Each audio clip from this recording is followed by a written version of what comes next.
சொன்னது என்னாச்சு? என்னாச்சு? என்னாச்சு? சொன்னது என்னாச்சு? நிறைவேற்று, நிறைவேற்று, நிறைவேற்று, நிறைவேற்று.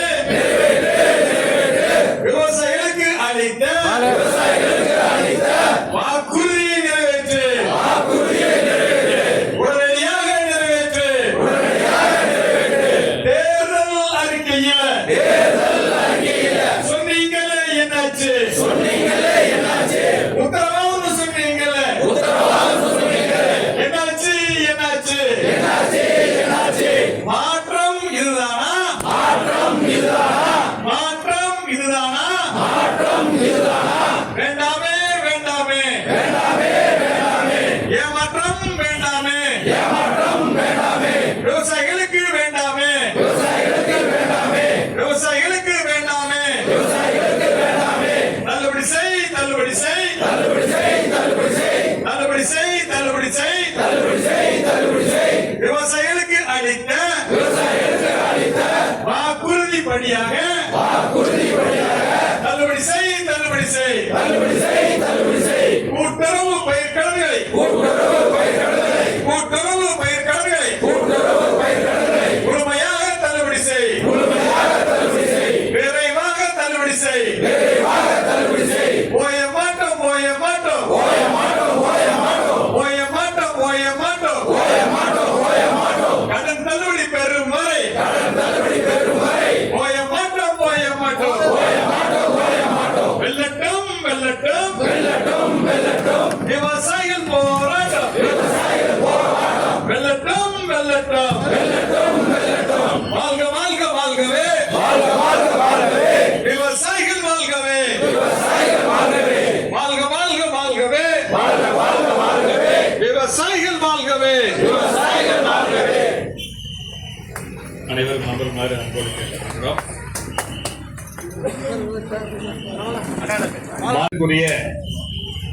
ஜோசப் விஜய் அவர்கள் விவசாயிகளுக்கு வெற்றி கழகத்துடைய தேர்தல் அறிக்கையிலும் உத்தரவாதமாக வழங்கப்பட்டுள்ள கூட்டுறவு பயிர்க்கடன்களை முறையாக தள்ளுபடி செய்ய கோரி இன்று தமிழ்நாடு முழுவதும் 25 மாவட்டங்களிலே ஒரு நாள் அடையாள உண்ணாவிரத போராட்டம் நடைபெற்றுக் கொண்டிருக்கிறது. அதுவும் நாமக்கல் மாவட்டம் நாமகிரிப்பேட்டையிலே மிகப்பெரிய எழுச்சியோடு நடைபெற்றுக் கொண்டிருக்கிறது. இந்த போராட்டத்திற்கு வருகை தந்திருக்கக்கூடிய இங்க இருக்கக்கூடிய உழவர் உறவுகள் அனைவருக்கும் முதற்கண் வணக்கம். கலந்து கொண்டிருக்கக்கூடிய அனைத்து விவசாய சங்க தலைவர்களுக்கும் முதற்கண் வணக்கம். இந்த நிகழ்வை ஏற்பாடு செய்து கொட்டகை அமைத்து நோட்டீஸ் அடிச்சு விவசாயிகளை சந்தித்து இந்த கூட்டத்தை பெரும்பாடுபட்டு அரும்பாடுபட்டு திரட்டிய அனைத்து ஒருங்கிணைப்பாளர்களுக்கும் முதற்கண் வணக்கம். நாம் எல்லாரும் வெற்றி கழகத்தோட தேர்தல் அறிக்கையில கூட்டுறவு பயிர்க்கடன் தள்ளுபடி அப்படிங்கறது மட்டும்தான் வச்சு பேசிட்டு இருக்கோம். அதே வெற்றி கழகத்தோட தேர்தல் அறிக்கை எடுத்து படிச்சு பாருங்க. நான் ஆட்சிக்கு வந்தேன்னா விவசாயிகள் உற்பத்தி செய்யக்கூடிய எல்லா பொருளுக்கும் குறைந்தபட்ச ஆதார விலை நிர்ணயம் செய்வேன் சொல்லி ஒரு மிகப்பெரிய வாக்குறுதியை கொடுத்திருக்கிறார்கள். இந்த வாக்குறுதியை அவர்கள் நிறைவேற்றினால் நாம எந்த காலத்திலுமே கடன் தள்ளுபடி கேட்டு அலைய வேண்டியது இல்லை. தெளிவா புரிஞ்சுக்கணும்.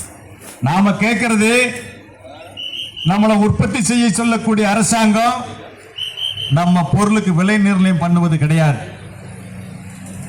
150 வகையான உணவுப் பொருளை உற்பத்தி பண்றோம். அதுக்கு 51 வகையான மானிய திட்டங்களை வச்சிருக்கிறாங்க அரசுல.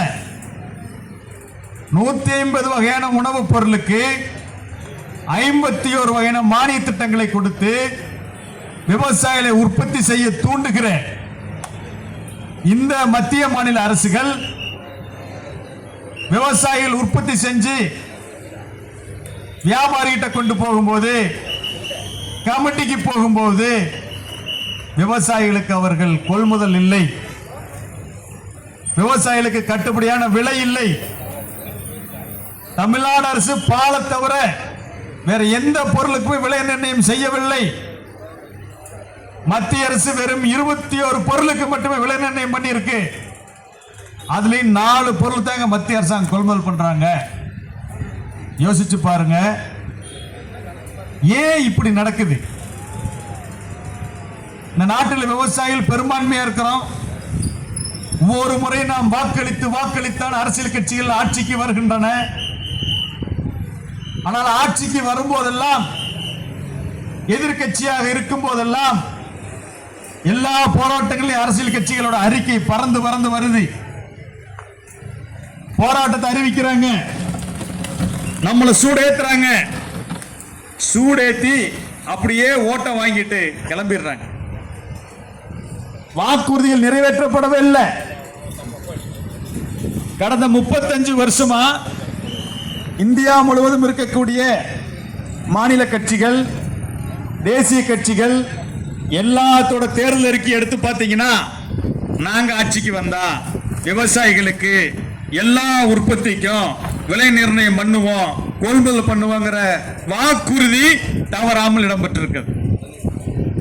இதை எந்த அரசியல் கட்சியுமே மிஸ் பண்றதில்ல.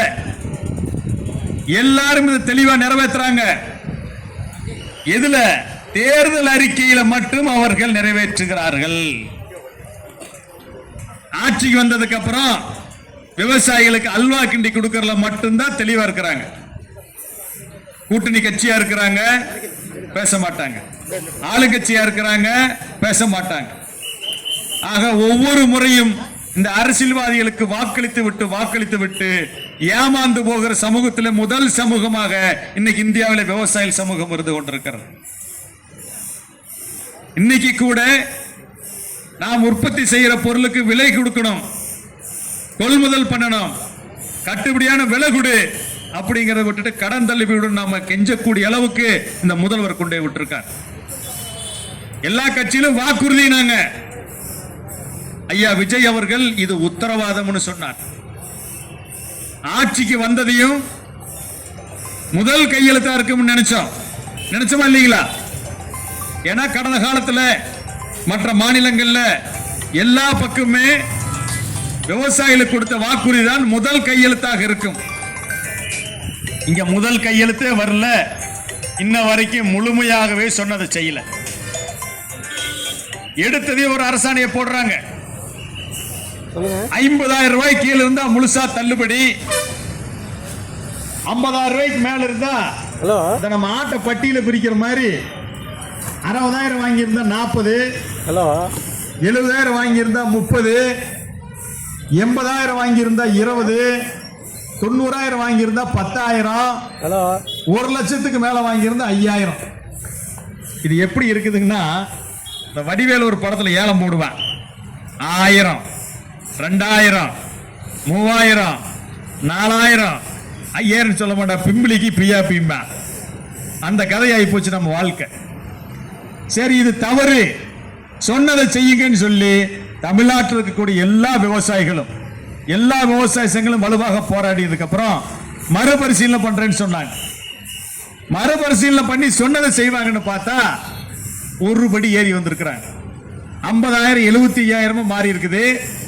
ஏன் கத்துறீங்க, அழுவுறீங்க? எல்லாருக்கும் 5,000 இல்ல, எல்லாருக்கும் 30,000 வச்சுக்குங்க அப்படின்ட்டாங்க. யோசிச்சு பாருங்க. அதுல அந்த அரசாணை வந்திருக்குது. அந்த அரசாணை எடுத்து படிச்சு பார்த்தோம்னா, கூட்டுறவு சங்கத்துல நிர்வாக குழுவில் நீங்க இருந்தீங்கன்னா அந்த குடும்பத்துக்கு கடன் தள்ளுபடி கிடையாதான். கூட்டுறவு சங்கம் என்பது விவசாயிகளுக்காக உருவாக்கப்பட்ட சங்கம். அங்க விவசாயிகள் தான் நிர்வாக குழு உறுப்பினர், தலைவர் எல்லாமே. நம்ம நிர்வாகம் பண்றதுக்கு இந்த அரசியலமைப்பு சட்டம் அதுக்கு இடம் கொடுத்திருக்கு. நிர்வாக குழு உறுப்பினராக போறவங்களுக்கு எல்லாரும் இந்த அரசாங்கம் ஏதாச்சும் சம்பளம் கொடுக்குதா? மாசம் மாசம் பென்ஷன் உண்டா? அவர்களும் விவசாயிகள் கிடையாதுன்னு சொல்லியாச்சு. அடுத்தது எடுத்து பார்த்தீங்கன்னா, இந்த கூட்டுறவு சங்க ஊழியர்கள் என்ன பண்ணாங்க? இடையில அதை தேதி அறிவிச்சிட்டாங்கல்ல, 50,000 அறிவிச்சது என்ன சொன்னாங்க, தேதி அறிவிச்சிட்டாங்கல்ல. உனக்கு எது வந்தாலும் அந்த தேதிக்குள்ள இருந்து உனக்கு வந்துடும். 1/5/2025 இருந்து 28/2/2020 வரைக்கும் 10 மாசம் அளவு. இந்த 10 மாசத்துக்குள்ள கடன் வாங்கி நிலுவையில் இருந்தா தான் தள்ளுபடி. அந்த 24 தள்ளுபடி கடன் கட்ட முடியாம நீங்க நஷ்டமாயி கஷ்டமாயி விட்டு இருந்தீங்கன்னா தள்ளுபடி கிடையாது. 2023 முடியாம விட்டுருந்தீங்கன்னா தள்ளுபடி கிடையாது.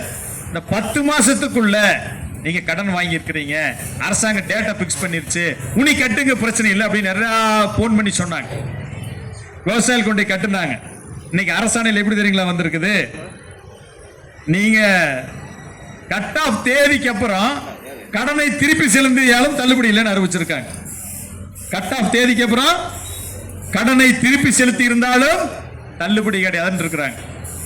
ஒரு கூட்டுறவு சங்க செயலாளர் எனக்கு நேற்று போன் பண்றாரு சாயங்காலம், எனக்கு இந்த கட் ஆஃப் தேதி நம்பி நான் கூப்பிட்டு சொல்லி 110 பேர் கடனை கட்டிட்டாங்க, இந்த 110 பேருக்கு இப்ப கடுமையான கஷ்டத்தில் இருக்காங்க, என்னால பதிலே சொல்ல முடியலன்னு போன் பண்ணார். அரசாங்கம் உங்களுக்கு சொல்லுச்சா, சுற்றறிக்கை போட்டுதா, கட் ஆஃப் தேதிக்குள்ள எதா இருந்தாலும் உங்களுக்கு கொடுத்துருவோன்னு சொல்லுச்சா, அதுக்கப்புறம் கட்டுனா பிரச்சனை இல்லை நான் உங்களுக்கு கடன் தள்ளுபடி கொடுப்போன்னு சொல்லுச்சா, நீங்களா எதுக்கு ஐயா அள்ளி விட்டீங்கன்னு கேட்டேன். ஆக இந்த கூட்டுறவுத்துறை கூட்டுறவு செயலாளர்கள் எல்லாம் தவறாக வழி நடத்தி கடனை கட்ட வச்சாங்க. இன்னைக்கு கட்ட வச்சது தள்ளுபடியில் கிடையாதுன்னு சொல்லிட்டாங்க. என்னமோ அந்த கடனை கட்டுறதுக்கு மட்டும் விவசாயிகளுக்கு பணம் வர்ற மாதிரி கடனை வாங்கித்தான் அந்த கடனையே கட்டுறோம். இது கூட புரியாத கூட்டுறவுத்துறை அதிகாரிகள் கடன் தள்ளுபடிக்கான அந்த அரசாணையிலும் மிக தெளிவாக விவசாயிகளை பழிவாங்கி இருக்கிறார்கள். யோசிச்சு பாருங்க, ஒரு வருஷம் இல்லாம யாருக்குமே அந்த பயிர் கடன் தள்ளுபடியில் வரல. வாழைக்கு கிடையாது, கரும்புக்கு கிடையாது, மஞ்சளுக்கு கிடையாது, அதெல்லாம் ஒரு வருஷம் பயிர். அது கரும்புக்கு திருப்பி செலுத்தக்கூடிய கால அளவு 13 மாசம். அப்ப எங்காவது 1/2 ஏக்கர் 1/4 ஏக்கர் வச்சுக்கிட்டு ஒரு மூலையில உட்கார்ந்துட்டு விவசாயம் பண்ணிட்டு இருந்தா மட்டும்தான் இந்த திட்டத்தில் தள்ளுபடி பெற முடியும். அதுவும் நெல் 2 ஏக்கர் வச்சிருந்தீங்கன்னா கிடையாது, அது அப்படி 75,000 தாண்டி போயிருது. ஆக ஒட்டுமொத்தமாக இவங்க விவசாயில பிரிக்கிறாங்க. சிறு விவசாயியா, குறு விவசாயியா, பெரிய விவசாயியா, யோசிச்சு பாருங்க. சின்ன விவசாயிக்கு சின்ன நட்டம், பெரிய விவசாயிக்கு பெரிய நட்டம். ஆக இதை கூட உணராமல் இவர்கள் கடன் தள்ளுபடிக்கான அரசாணை தயாரிக்கிறாங்கன்னா இந்த அரசு அதிகாரிகளுக்கெல்லாம் பஞ்சப்படி அகவலைப்படி சம்பளத்தை எல்லாம் கேள்வியே கேட்காம எந்த கட்சி வந்தாலும் உயர்த்தி கொடுப்பதுதான் காரணம். முதல் அகவலைப்படி 5% உயர்த்தினார். ஏதாச்சும் அரசு ஊழியர் விலைவாசி ஏற்றத்துல என்னால சாப்பிட முடியல, பருப்பு வாங்க முடியல, அரிசி வாங்க முடியல, வாழை கொடுக்க முடியல, வண்டி கேசரிகள் வந்து நின்னாங்களா, அவங்க கோரிக்கை வச்சாங்களா? யோசிச்சு பாருங்க. இந்த அகவலைப்படி 5% உயர்வுக்கு ஒரு மாசத்துக்கு 1800 கோடி இவர்கள் செலவு செய்யறாங்க. எவ்வளவுங்க? 1800 கோடி. ஒரு வருஷத்துக்கு எவ்வளவு ஆச்சுங்க? ஒரு மாசத்துக்கு 1800 கோடிங்க. ஒரு வருஷத்துக்கு 12 மாசத்துக்கு எவ்வளவு கணக்கு போட்டு பாருங்க. அரசு ஊழியர்களுக்கு நம்மளுடைய ஒட்டுமொத்த விவசாயிகளுடைய பயிர்க்கடன் தொகை குறைவு. கோரிக்கையே வைக்காத அரசு ஊழியர்களுக்கு அள்ளி கொடுக்கிறாங்க. கஷ்டத்திலும் கடனிலும் நஷ்டத்திலும் இருக்கிற விவசாயிகள் போராட வேண்டிய சூழ்நிலை ஏற்பட்டிருக்கிறது. யோசிச்சு பாருங்க. ஏன் வந்தது அகவலைப்படி அவங்களுக்கு வந்துச்சு? ஏன் கேட்காம கொடுத்தாங்கன்னா தாவேகாவுக்கு தபால் வாக்கு எண்ணிக்கையின் போது அரசு ஊழியர்கள் ஓட்டு போட்டிருந்தாங்க. ஒரு தொகுதிக்கு 400-500 அரசு ஊழியர்கள் ஓட்டு போட்டதுக்கு தள்ளுபடி பண்றாங்கன்னா 40,000-50,000 விவசாயிகள் ஓட்டு போட்டிருக்கிறாங்க. அவங்களுக்கு என்ன கிடைச்சிருக்குது? அல்வா தான் கிடைச்சிருக்கு. யோசிச்சு பாருங்க. ஒரு சட்டமன்ற தொகுதிக்கு 400-500 அரசு ஊழியர்கள், அதுலயும் 300-250 ஓட்டு போட்டிருந்தாங்க.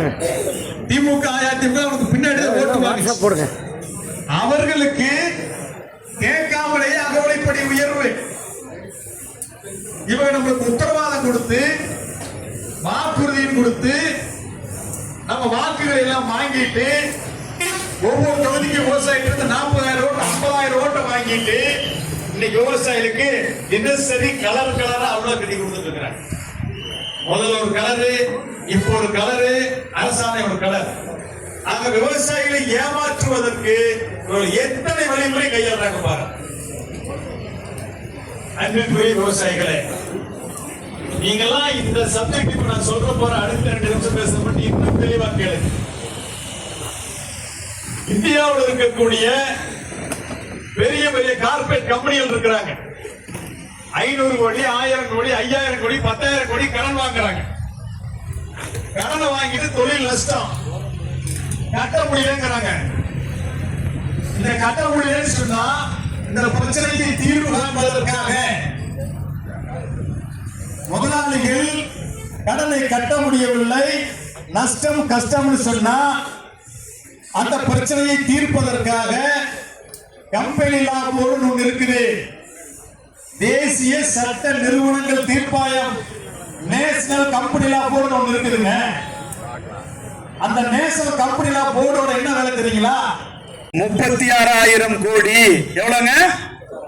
தமிழ்நாட்டில் கொடுத்திருக்கிறது வெறும் 6,000 கோடி. அபி கொடுத்திருக்கிறது தமிழ்நாடும் மகாராஷ்டிராவும் தான் பொருளாதாரத்தில் நம்பர் 1 நம்பர் 2 ஸ்டேட். 2 பேருக்குமே 13 லட்சம் கோடி தான் கடன். 2 பேருக்குமே 13 லட்சம் கோடி தான் கடன். நம்ம அரசாங்கம் சொல்றாங்க நாங்க இன்னைக்கு தான் ஆட்சிக்கு வந்திருக்கிறோம், எங்களுக்கு பணம் இல்லையப்பா, போன ஆட்சி தொடச்சு வச்சுட்டு போயிருக்கிறாங்க, நான் கொஞ்சம் கொஞ்சம் சேர்த்து கவர்மெண்ட்டை காப்பாத்தி கடனுக்கு வட்டி கட்டி அரசு ஊழியருக்கு சம்பளம் கொடுத்து அப்புறம் தானே பண்ண முடியும். உடனே தள்ளுபடின்னு சொன்ன என்ன அர்த்தம்னா அதற்கும் நாம வழி சொன்னோம். ஒரு வழி இல்லைங்க, 2 வழி சொன்னோம்.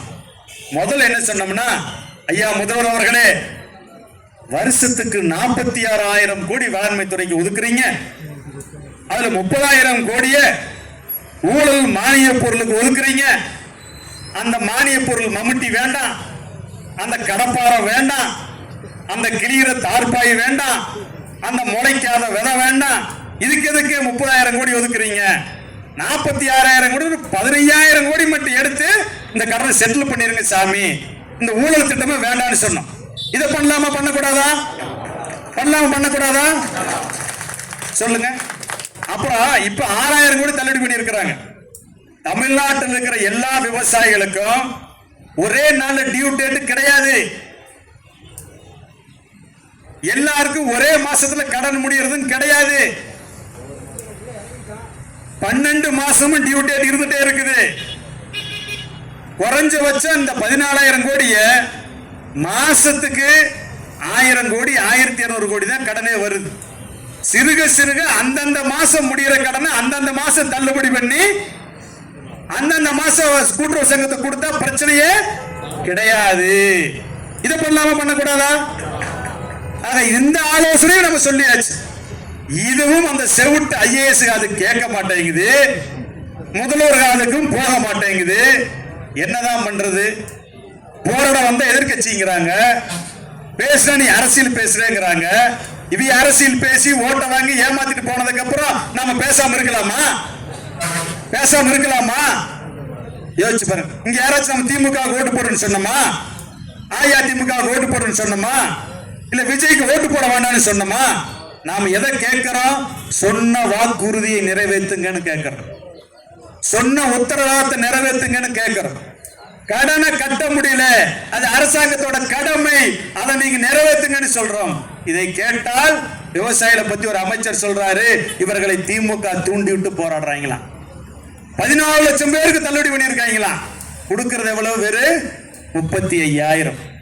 நான் கேட்கிறேன், இங்க தமிழ்நாட்டு முதல்வருக்கு இந்த கூட்டத்தின் வாயிலாக ஒரு கோரிக்கை, நாங்க வைக்கிறவங்களுக்கு ஒரு ஆப்பர்ச்சுனிட்டி கொடுக்கிறோம். முதல்வருக்கும் சரி, அமைச்சர் பெருமக்களுக்கும் சரி, அங்க இருக்கிற ஐஏஎஸ் இருக்காங்க இல்லையா, எல்லாருக்கும் ஆளுக்கு 2 ஏக்கர் குத்தகை இல்லாம நிலத்தை கொடுக்கலாமா? எல்லாரும் விவசாயம் பண்ண சொல்லலாமா? விவசாயம் பண்ணாலும் அது லாபத்துல வருதா நஷ்டம் வருதா அவங்களே பார்க்க சொல்லலாமா? இதையாவது வருவாங்கிறீங்களே, வருவாங்கிறீங்க. விவசாயி உயிர், ஆனா விவசாயினா மட்டும் கிடையாது. விவசாயம் தான் உயிர், விவசாயம் தான் விவசாயி உயிர்னு பேசணும். ஆனா இவருக்கு என்ன உயிர்? விவசாயம் தான் உயிர். ஆக அன்பிற்குரிய உழவர்களே, கடனை கட்டக்கூடாது. எந்த விவசாயம் கடனை கட்ட வேண்டாம். அப்படி ஒண்ணு ஒரு கடனை வாங்கி ஒரு கடனுக்கு வட்டி ஏறினா பரவாயில்ல, அதை வாங்கி இன்னொரு கடனை வாங்கி கட்டி 2 கட்டிக்கு நீங்க போக வேண்டாம். எது வந்தாலும் அரசாங்கம் தான் உற்பத்தி பண்ண சொல்லுது, அவையோட டீல் பண்ணிக்கலாம், பேசிக்கலாம். தயவு செஞ்சு யாரும் கடனை திருப்ப கட்டக்கூடாது என்கிற உறுதிமொழியை நீங்கள் தருவீர்களா? ஆக உறுதியாக நிற்போம். இந்த முடிவில் இருந்தீங்கன்னா தானா அரசாங்கம் அலரும், தானா அரசாங்கம் அலரும். மறுகடன் கொடுக்கறதுக்கு வாங்குவாங்க. நாளைக்கு கொடுத்தாச்சு, நாளானைக்கே கொடுத்தாச்சு, உடனே பேப்பரை கொண்டு வா, இதை கட்டு, அதை தர்றேன்பாங்க. நீங்க எல்லாம் தெளிவான்னு சொல்லுங்க. நீ கட்டு, கூட்டுறவுத்துறை செயலாளர் கூப்பிட்டு கட்ட சொல்லு, முடியாட்டி கூட்டுறவுத்துறை அமைச்சர்கிட்ட கேளு, அவரு முடியாட்டி முதலமைச்சர்கிட்ட கேளு, எங்கிட்ட மட்டும் கேட்காதன்னு சொல்லாம சொல்லக்கூடாதா?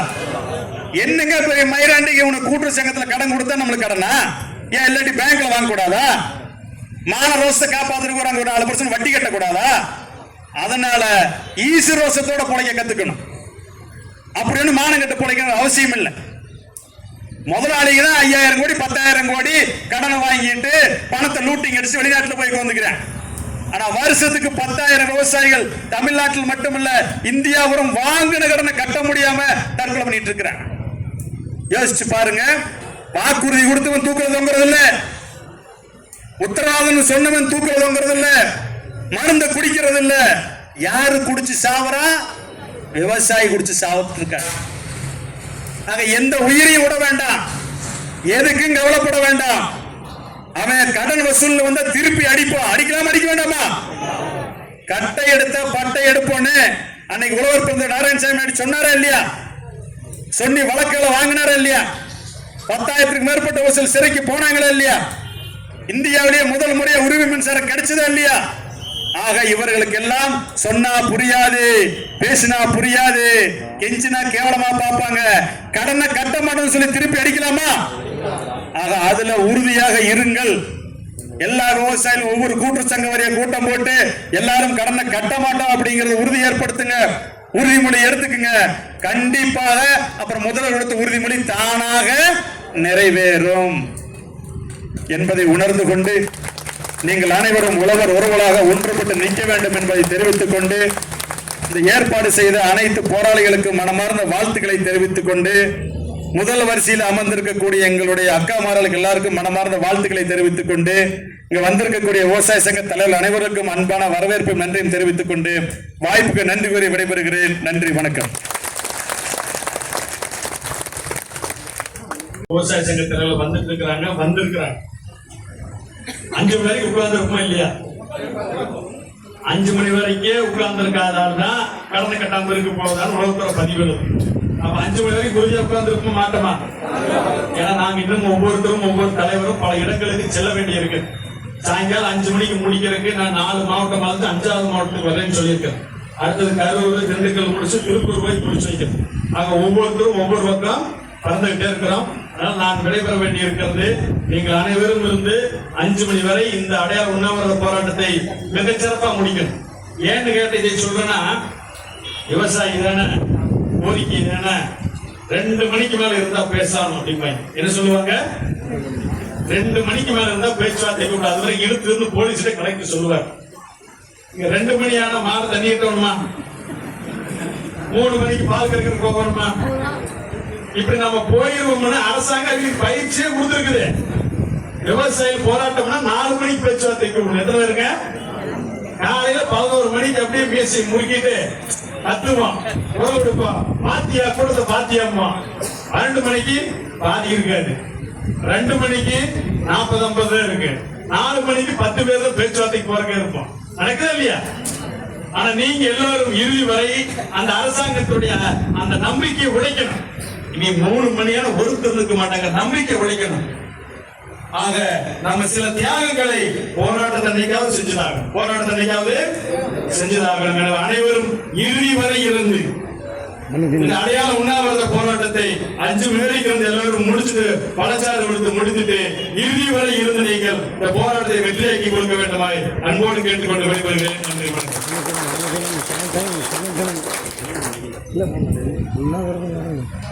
போராட்டத்தில் இல்லை அதெல்லாம் இல்லை இல்லைங்களா? அடுத்தது பாத்தீங்கன்னா கடனாளியானால், வறட்சியிலே கடனாளியானால், இல்ல மழை பெஞ்சு அழிச்சு கடனாளியானா, விவசாயிகளுக்கு பிரச்சனை தீர்ப்பதற்கு ஏதாச்சும் ஒரு அதிகார அமைப்பை இந்த அரசு உருவாக்கி இருக்கிறதா? யோசிச்சு பாருங்க. ஏதாவது ஒரு அதிகார அமைப்பை இந்த அரசு உருவாக்கி இருக்கிறதா? ஐயா, நான் 1 ஏக்கர் மஞ்சள் வச்சேன், அதுக்கு 80,000 கடன் வாங்கினேன்,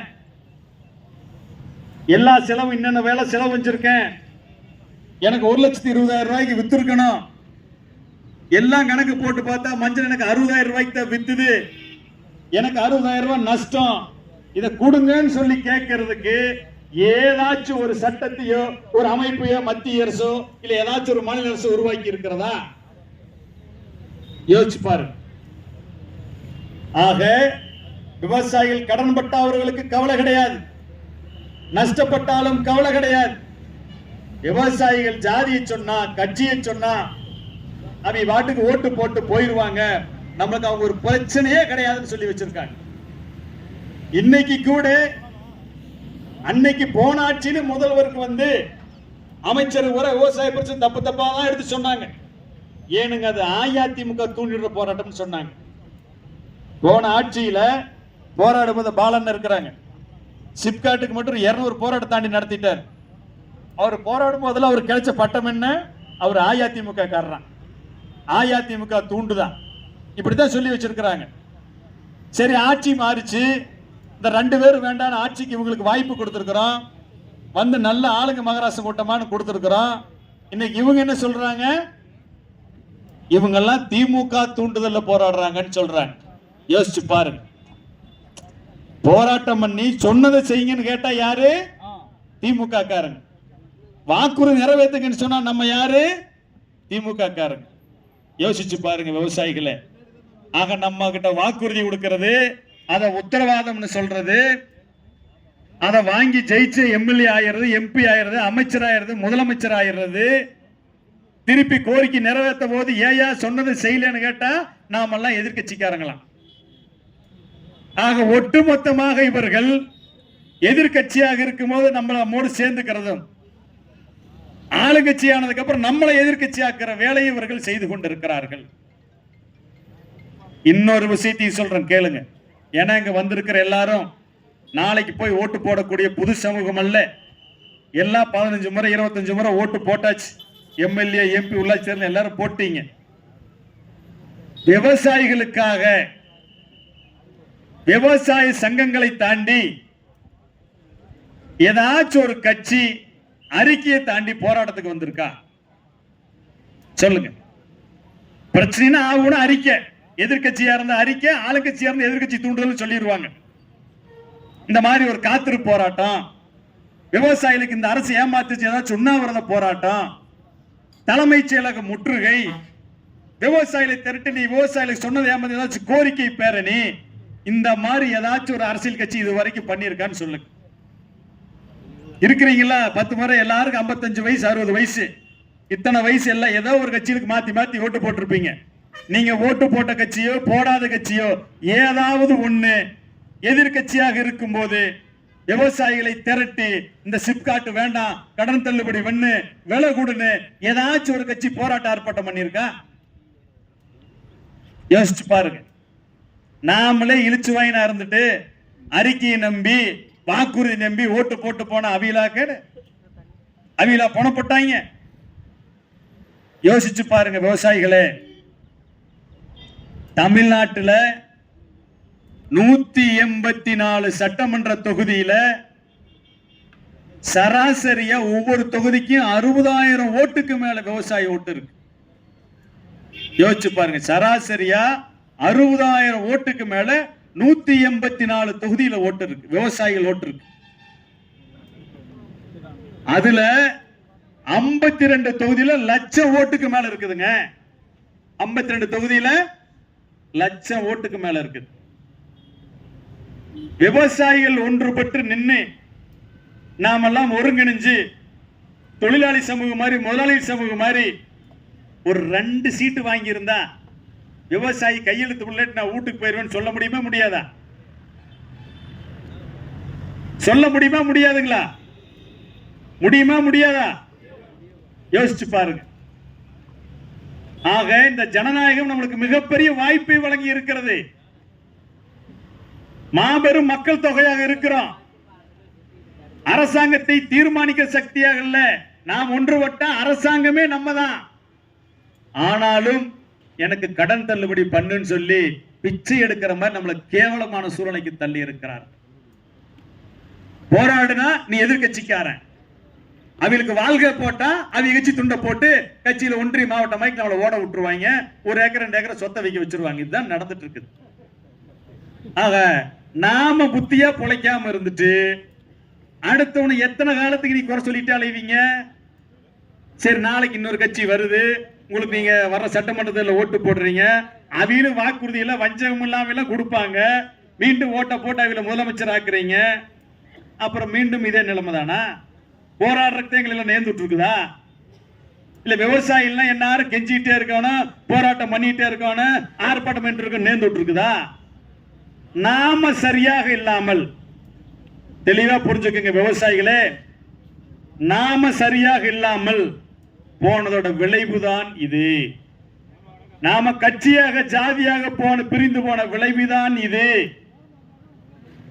நான் தனியா நின்று 35% ஓட்டு வாங்கிட்டேன்னு தாவேக சொல்லுது, நான் 32% ஓட்டு வாங்கிட்டேன்னு திமுக சொல்லுது, நானும் 1,34,00,000 ஓட்டு வாங்கி இருக்கேன்னு எடப்பாடி சொல்றாரு. இத்தனை பேருக்கும் ஓட்டை மாத்தி மாத்தி போட்டது விவசாயிகள். விவசாயிகள் ஆதரவோட தான் நாங்க ஆட்சிக்கு வந்தோம். இத்தனை ஓட்டை வாங்கன்னு யாராவது சொன்னாங்களா? உங்க ஓட்டை அங்கீகரிச்சாங்களா? யோசிச்சு பாருங்க. இதெல்லாம் உங்க சிந்தனைக்கே நான் விட்டுவிடுறேன். நாம் சொல்லுவோம், ஒரு பொழப்பு சொல்லுவோம், ஏண்டா நீ கேன பொழப்ப பொழிச்சிட்டு எதுக்கிட்ட அவனை பேசுற? ஆளுகிட்ட கேட்கிறான், புள்ளவாசகிட்ட கேட்கிறான், பங்கு மங்காளி கிட்ட கேட்கிறான், எல்லாத்திட்டையும் கேட்கிறோம் இல்ல? ஒட்டுமொத்த விவசாயி சமூகமே கேனப்போல பொழிச்சிட்டு இப்ப கேட்டு இருக்கிறோமே. படிச்சிருக்கிறோம், குழந்தைங்க நல்லா படிச்சிருக்கிறாங்க, ஆனா செய்ய இந்த உயிர்களை காக்கக்கூடிய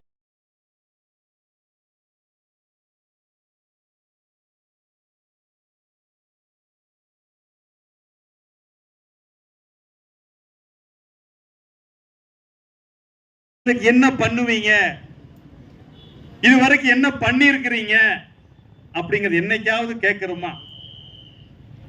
கேள்வியே கேட்காமல் எப்படி உரிமைகளை மீட்க முடியும், கோரிக்கையை நிறைவேற்ற முடியும்? ஏன் திமுக கூட தான் வந்தாங்க, இன்னைக்கு அதிக எம்பி தமிழ்நாட்டில் அவித வச்சிருக்கிறாங்க, எல்லா சீட்டும் ஜெயிச்சு வச்சிருக்கிறாங்க, எல்லா நாடாளுமன்ற உறுப்பினரும் டெல்லியில் இருக்கிறாங்க. ஏதாச்சும் இங்க இருக்கிற தமிழ்நாட்டு எம்பிக்கள் போய் காவேரி பிரச்சனைக்கோ முல்லை பெரியார் பிரச்சனைக்கோ விவசாயிகளுக்காக நீ சொன்ன வாக்குறுதி நிறைவேற்றுக்கு பிரதமர் அவர்களே எல்லா பொருள் விலை நிர்ணயம் பண்ணுங்க, கொள்முதல் பண்ணுங்கன்னு சொல்லி என்னைக்காவது நாடாளுமன்ற வளத்தில் போராட்டம் பண்ணிருக்காங்களா? சொல்லுங்க. பேப்பர் பாக்குறீங்க, டிவி பாக்குறீங்க, அதெல்லாம் இல்ல, இப்ப போன்லயே வந்தாச்சு, எல்லாம் போன்லயே தள்ளி பாத்துக்கிறோம். நிறைய வீட்டுல பாத்தீங்கன்னா ரூமுக்கு ஒரு டிவி மாட்டணும், இப்ப அதெல்லாம் போச்சு. வீட்டு டிவி பாக்குறதுக்கு ஆள் இல்ல, எல்லாம் போன்ல பாத்துக்கிறோம், எல்லா தகவலும் வருது. நாம கேன பொழப்பு பொழிச்சிட்டு அடுத்தவர்களை நாம இனிமே குறை சொல்ல கூடாது. நாம ஒன்றுபட்டு நிக்கணும், விவசாயிகளாக நிக்கணும், நம்ம கோரிக்கைகளுக்காக நிக்கணும், நம்ம உரிமைகளுக்காக நிக்கணும். கடன் தள்ளுபடி என்பது அது ஒரு சலுகை அல்ல, அது ஒரு கருணை அல்ல, அரசாங்கத்தினுடைய கடமை, நமது உரிமை என்பதை நாம் உணர்ந்து கொள்ள வேண்டும். அது எந்த மாற்று கருத்துமே கிடையாது. அரசாங்கம் கடனை தள்ளுபட வேண்டியது அவங்க கடமை, கேட்கறதுக்கான உரிமை நமக்கு இருக்கிறது. ஏனென்று கேட்டால் நம்மளை உற்பத்தி பண்ண சொல்லுவது இந்த அரசுகள். நான் இன்னைக்கு சொல்றேன், இதே தமிழ்நாடு அரசாங்கத்துக்கும் சரி, தைரியம் இருந்தா சந்தைக்கு வர வேண்டாம், சந்தை பூரா இழுத்து மூடுறேன்னு சொல்ற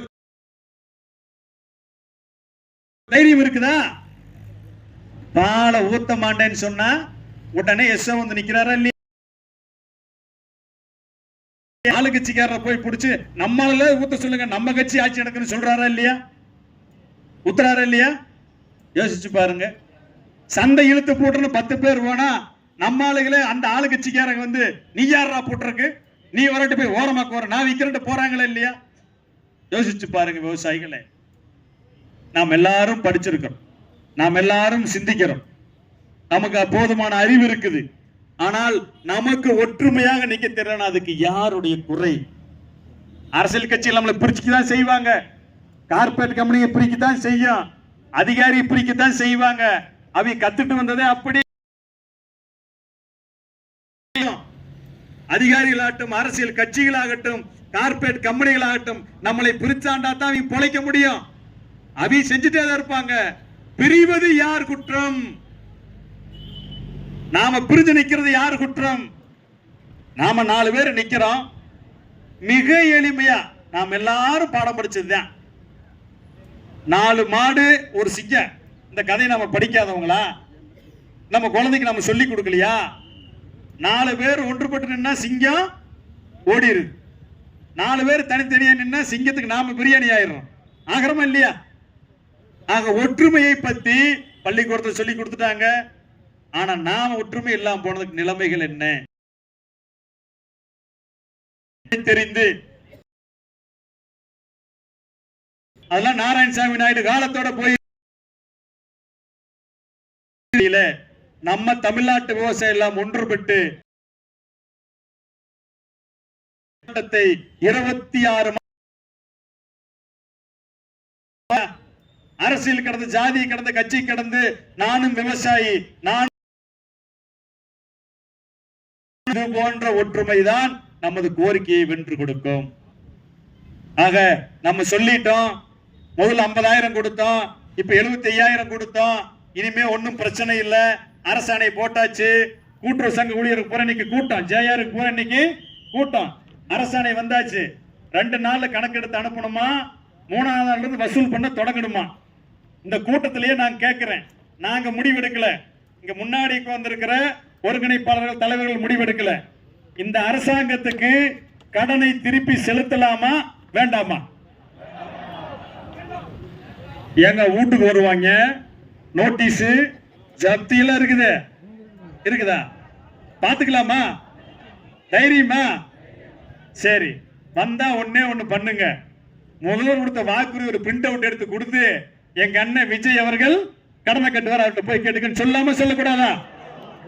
ஆக இந்த கூட்டத்தினுடைய தீர்மானமாக நான் சொல்றேன், நாங்க முடிவெடுக்கல. என்ன பாலன கரெக்ட் தானே? ராஜு தானே கரெக்ட் தானே? முடிவெடுத்தது யாரு?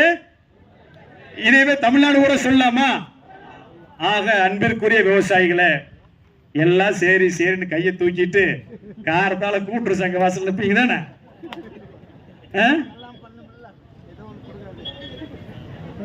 கட்டமாண்டோம் கட்டமாண்டோம் கட்டமாட்டோம் கட்டமாட்டோம் கடனை கட்டமாண்டோம் கூட்டுறவு கட்டமாட்டோம் கட்டமாண்டோம் கட்டமாண்டோம் கட்டமாட்டோம் கட்டமாட்டோம் கூட்டுறவு பயிர்க்கடனை கூட்டுறவு பயிர்க்கடனை கட்டமாட்டோம் கட்டமாட்டோம் கட்டமாட்டோம் கட்டமாட்டோம். இதே உணர்வோடு நாமல் உறுதியாக நிக்கணும். செக்ரட்டரி போன் பண்ணா, எப்ப அந்த முதல்வர் பேசின வீடியோ இருக்குது, எல்லா குரூப்லயும் போட்டிருக்கிறேன், பாத்தீங்களா இல்லையா? இது என்னமோ நான் வந்து இது உங்களுக்கு கொடுக்கிற வாக்குறுதி அல்ல, இது விஜய் சொல்றான், இது உத்தரவாதம் சொன்ன ஒரு வீடியோ இருக்கா இல்லையா? அந்த வீடியோ அனுப்புங்க. யாருக்கு அனுப்புனா? கூட்டுறவு சங்க செயலாளருக்கு அனுப்புங்க, ஜேஆர் நம்பருக்கு அனுப்புங்க. அனுப்பலாமா கூடாதா? அதையும் மீறினாங்கன்னா அந்த வெற்றி கழகத்தோட அந்த வாக்குறுதி இருக்குது இல்லையா, அந்த பக்கம் அதை மட்டும் எடுத்து போல்டு பண்ணி போடுற, அதையும் அனுப்புங்க. அதனால எங்க அண்ணன் முதல்வர் விஜய் ஆட்சி தான் நடக்குது, எதா இருந்தாலும் எங்க அண்ணன் கட்டுவாரு, கட்டாட்டி நீ அவர்கிட்ட போய் கேட்டுக்க, இந்த நோட்டீஸ் அவருக்கு திருப்பி கொடுன்னு சொல்லலாம். அதை மீறி வந்தான்னா, ஜப்திக்கு வந்தான்னா, நம்ம வீட்டுக்கு வந்தான்னா, இந்த மாதிரி போய் நிக்கலாமா நிக்க கூடாதா? ஆக எந்த விவசாயிக்கு நோட்டீஸ் வந்தாலும், எந்த விவசாயிக்கு அந்த நோட்டீஸுக்கு பதில் நோட்டீஸ் நாம எடுக்கிறோம்.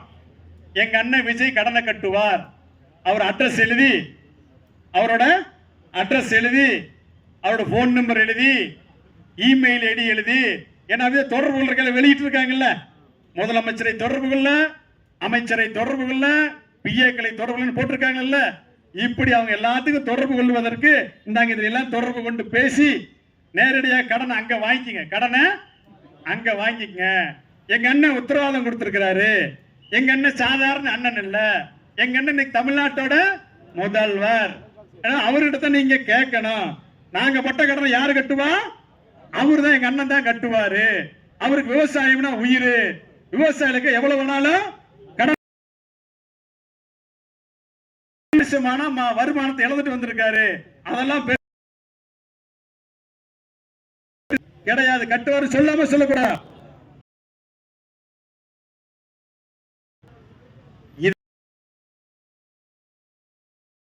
நம்ம சொல்றலங்க,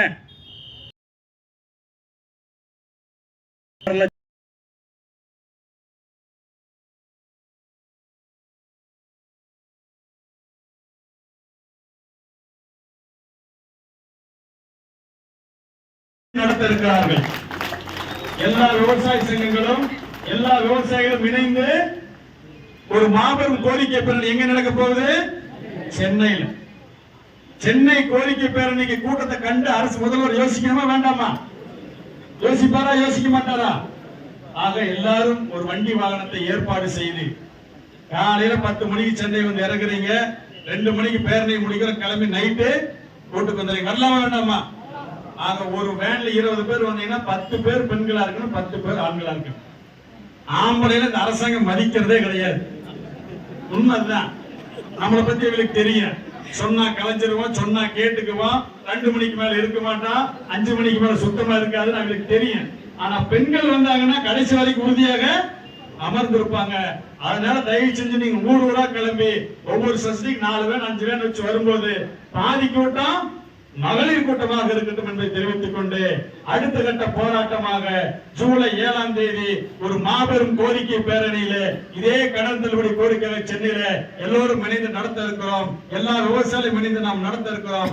அதற்கு நீங்கள் அனைவரும் இங்க வந்திருக்கிற கூட்டத்தை விட இன்னும் 1 மடங்கு கூட்டத்தோட வருவீங்களா? ஆளுக்கு ஒரு ஆள் சேர்த்து வேலை முடிஞ்சா? நீங்க ஒவ்வொருத்தரும் ஒரு வேன் எடுக்க வேண்டாம். இங்க வந்திருக்கிற ஒவ்வொருத்தரும் கூடுதலாக ஒரு ஆள் சேர்த்தீங்கன்னா இதோட 2 மடங்கு கூட்டம் எளிமையாயிரும்.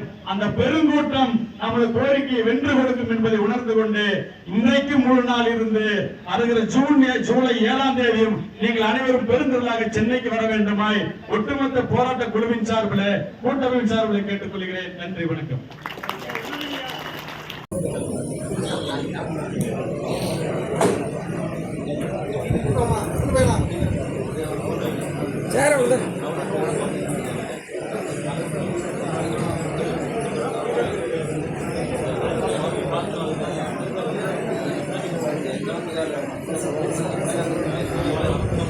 அனைவருக்கும் வணக்கம். அதாவது இன்னைக்கு ஒரு பெருந்திரளான கூட்டம், நாம கடன் விடுதலை பெற வேண்டும்ங்கிற ஒரு கோரிக்கை வலியுறுத்தி இன்னைக்கு கூடியிருக்கோம். இந்த தமிழக விவசாயிகள் பாதுகாப்பு சங்கம் எப்படி உருவாச்சு, எதனால உருவாச்சு, அதனுடைய பாதை, நடந்து வந்த போராட்டங்கள், அதை பத்தி கொஞ்சம் தெளிவா சொல்லலாம்னு இருக்கேன். 2017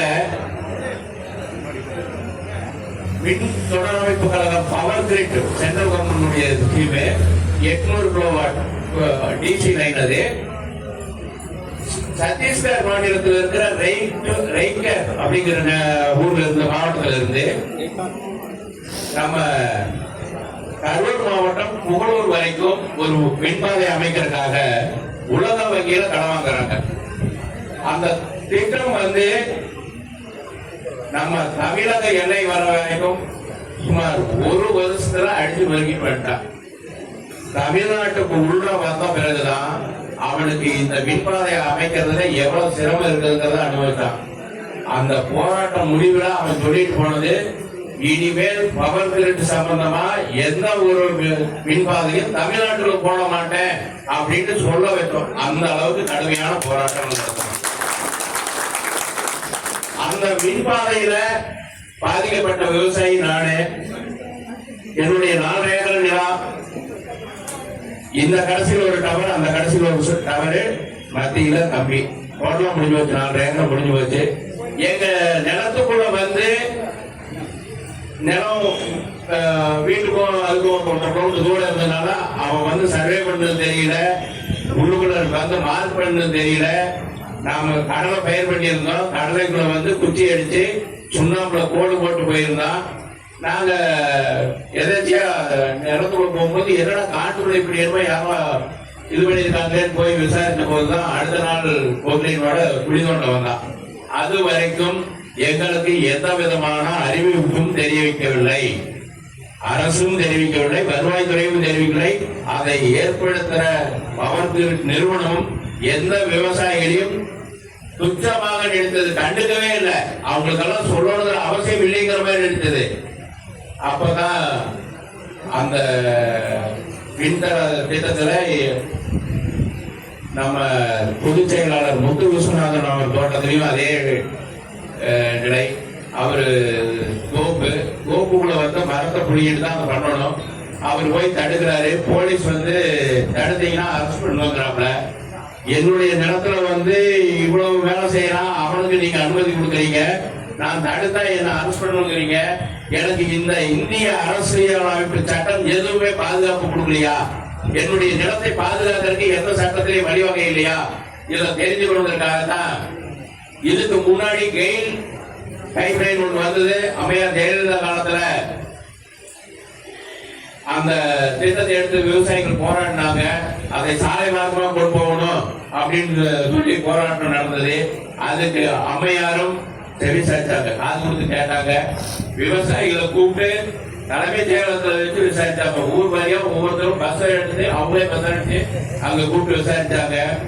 விவசாயிகள் சார்பா மத்திய அரசுக்கு எதிராக வழக்கு நடத்துறாங்க. அந்த வழக்கு நம்ம ஈசன் முருகசாமி அவர்கள் தான் நடத்தினார். அவர் அந்த வழக்கு நடத்த நியமித்த வழக்கறிஞர் தான் இவரு.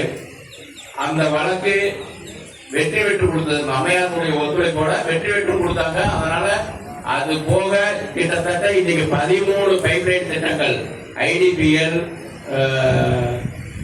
அதே மாதிரி கெயில் பைப்லைன் ஆகட்டும், இப்ப இன்னும் 13 திட்டங்கள் விவசாய நிலத்துல வர்றதா இருந்தது. இந்த பகுதியில் கூட நான் இந்த உயர்மின் போகிற ஒருங்கிணைப்பு பணிக்கு வரும்போது ஏற்கனவே போட்ட ஒரு பெட்ரோல் பைப்லைன் இருக்குது.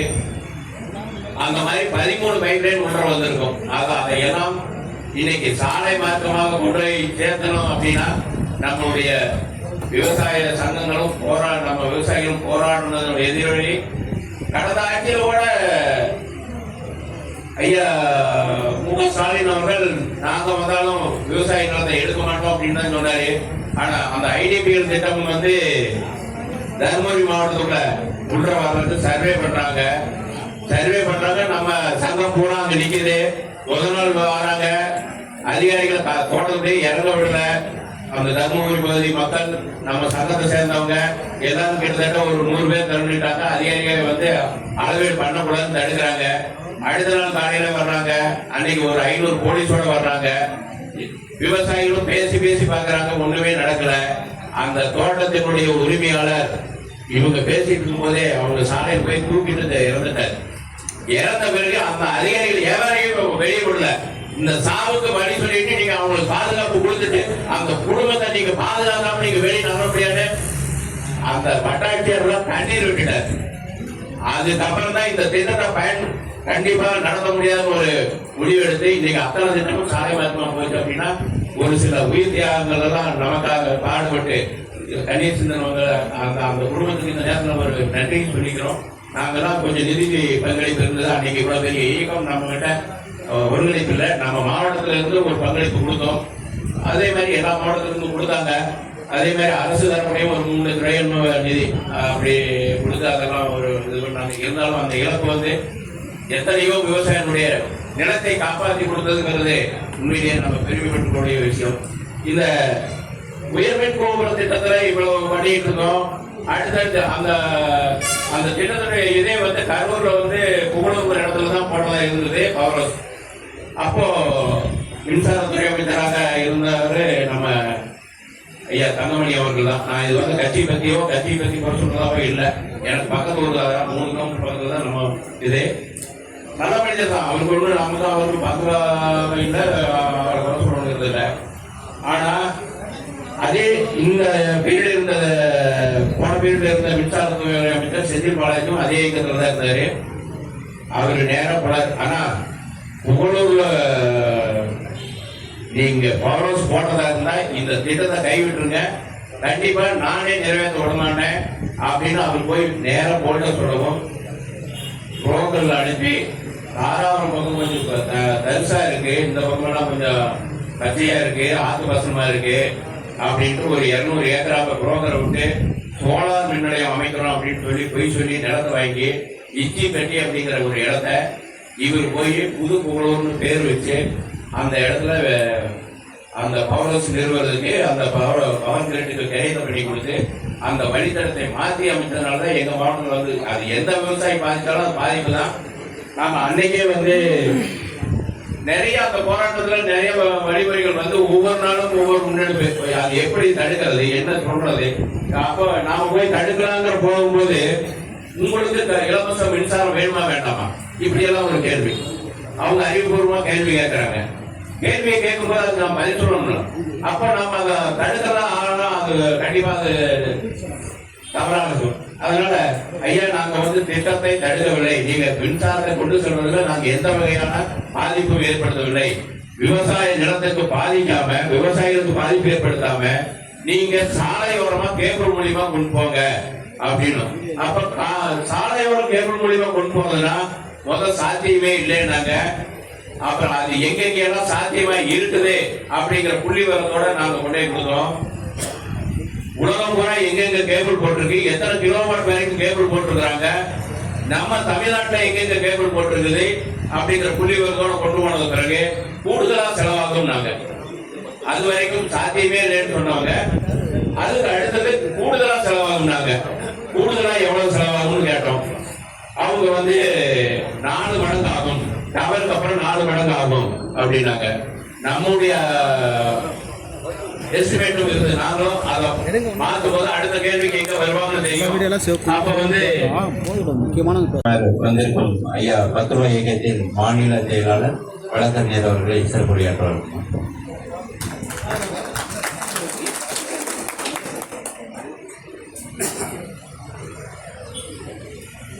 அன்பு உறவுகளுக்கு இனிய மதிய வணக்கம். நண்பர்களே, என்னை அறிமுகப்படுத்தும் போது 10 ரூபாய் இயக்கத்தின் மாநில செயலாளர் என்று இங்கு அறிமுகப்படுத்தியிருப்பார்கள். அதனால நான் 10 ரூபாய் இயக்கம்னா என்னன்னு சொல்ல வேண்டிய ஒரு அவசியத்தை எனக்கு ஏற்படுத்தியிருக்காங்க. 10 ரூபாய் இயக்கம் தகவல் அறியும் உரிமை சட்டத்தை பட்டி தொட்டி எல்லாம் கொண்டு போய் சேர்க்க வேண்டும் என்று ஆரம்பித்த ஒரு இயக்கம். 10 ரூபாய் அப்படிங்கிறதுக்கு என்ன அர்த்தம்னா, நீங்க கோர்ட் ஃபீஸ் ஸ்டாம்ப் இருக்கு இல்லைங்களா, 10 ரூபாய்க்கு அந்த நீதிமன்ற கட்டண ஒட்டு வில்லையை 10 ரூபாய்க்கு ஒட்டி நீங்க ஒரு தகவல் கேட்டீங்க அப்படின்னா, உதாரணமாக நம்முடைய பகுதியில் இருக்கக்கூடிய ஒன்றிய அளவிலான வேளாண் அலுவலகத்துல நீங்க ஒரு தகவல் கேட்டீங்க அப்படின்னா,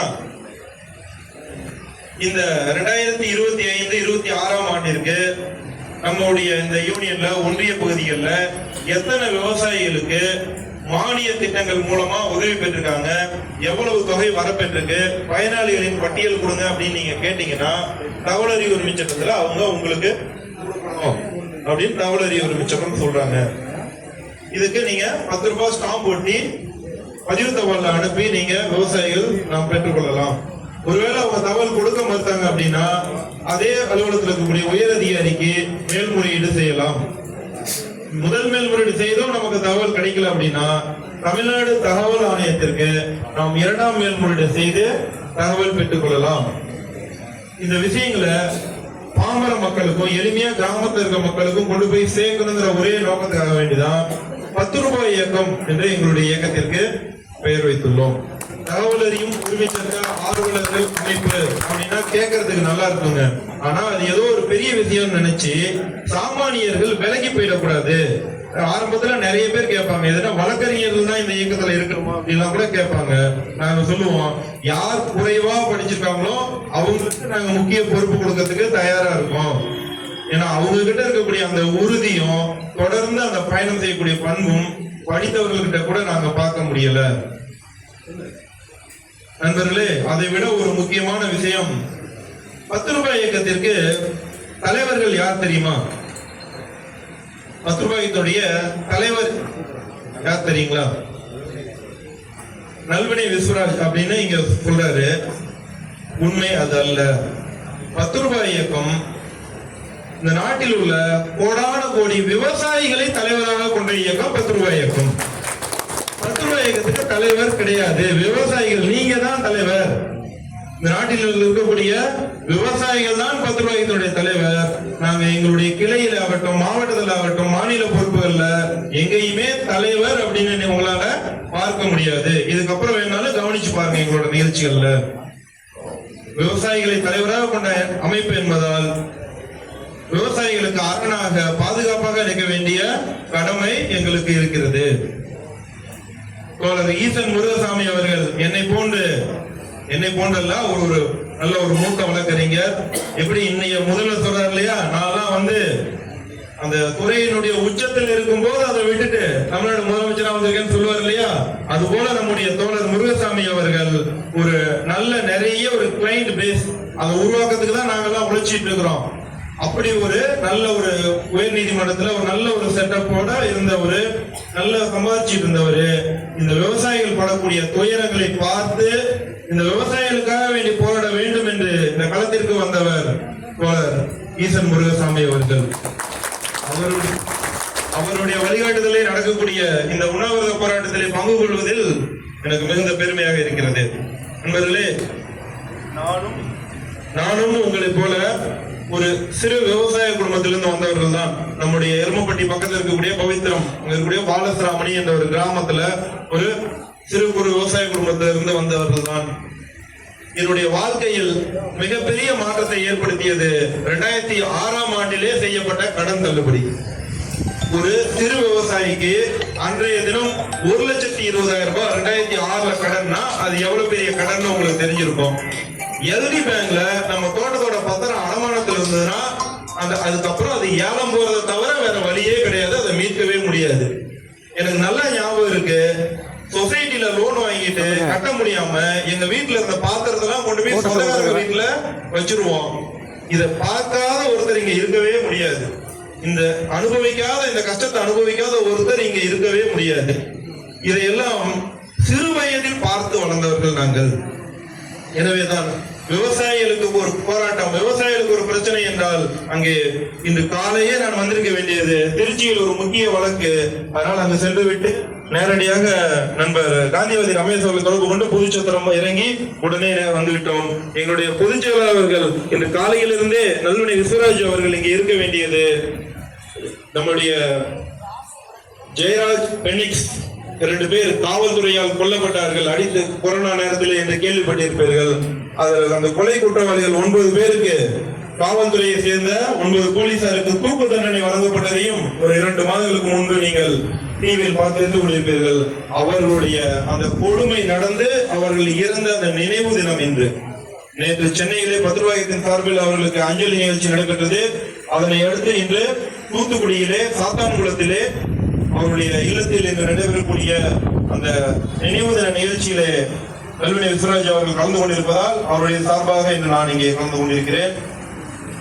இன்றும் எப்பொழுதும் விவசாயிகளுக்கு ஒரு பிரச்சனை என்றால் 10 ரூபாய்க்கும் உங்களோடு என்றும் துணை நிற்கும் என்ற செய்தியை சொல்வதற்காக தான் இந்த நிகழ்ச்சியிலே கலந்து கொண்டிருக்கிறோம். கடந்த வாரம் திங்கட்கிழமை மேட்டூர் அணையிலிருந்து விவசாயத்திற்கு தண்ணீர் திறந்து வேண்டும் என ஒரு 250 பேரை அழைத்து 10 ரூபாய்க்கு சார்பில் நாமக்கல் மாவட்ட ஆட்சியர் முன்பாக நம்முடைய விவசாயிகளுக்காக நாம் போராட்டம் நடத்தினோம். அதை செய்தித்தாளில் பார்த்திருப்பீர்கள். காவிரி சரபங்கா திட்டத்தினை இப்படி எடப்பாடியார் ஒரு முதலமைச்சராக இருந்தபோது சேலம் மாவட்டம் வரை மட்டுமே கொண்டு வந்த அந்த திட்டத்தினை நாமக்கல் மாவட்டம், திருச்சி மாவட்டம், அரியலூர் வழியாக நம்முடைய கொள்ளிடம் ஆற்றிலே சேர்க்கும் வரை அந்த திட்டத்தை விரிவுபடுத்த வேண்டும் என கடந்த 4 ஆண்டுகளாக போராட்டம் நடத்தி கொண்டிருக்கிறோம். இனி வரும் காலங்களில் நடக்கக்கூடிய அத்தனை போராட்டங்களிலும் விவசாய சங்கத்தோடு பத்திரப்பதிக்கும் தொடர்ந்து பயணிப்போம், உங்களுக்கு உறுதுணையாக இருப்போம். நண்பர்களே, நாம் இங்கு இந்த நாமக்கல்லிலே ஒரு உண்ணாவிரத போராட்டத்தை நடத்தி கொண்டிருக்கிறோம். நம்முடைய தோழர் ஈசன் முருகசாமி அவர்கள் வழிகாட்டுதலின்படி தமிழகம் முழுக்க இன்று நடைபெற்றுக் கொண்டிருக்கிறது. ஆனால் இந்த செய்தி நம்முடைய முதலமைச்சருக்கு தெரியுமா? தெரியும் நினைக்கிறீங்களா? சத்தியமா தெரியாதுங்க. முதலமைச்சர் திரையில் விவசாயிகளுக்காக போராடியவர், உண்மையிலேயே நல்ல எண்ணம் கொண்டவர். அவருக்கு மட்டும் நம்முடைய பிரச்சனையை நாம் எடுத்து நம்ம ஒரு முறை நம்முடைய தோழமைகளை அவர் சந்தித்தால், அந்த வாய்ப்பை ஏற்படுத்தி கொடுத்தால், நிச்சயமாக நம்முடைய பிரச்சனையை அவர் புரிந்து கொள்வார். இந்த 6000 கோடி கடன் தள்ளுபடி 2500 இந்த ஏதோ துண்டை போட்டு ஊர்ல கிராமத்துல பேரம் பேசுற மாதிரி 2500 கோடியில இருந்து 6000 கோடிக்கு வந்திருக்காங்க. இன்னும் 12000 கோடி கொண்டு போறதுக்கு இன்னும் எத்தனை நாள் நம்ம சாப்பிடாம இருக்கணும்னு தெரியல.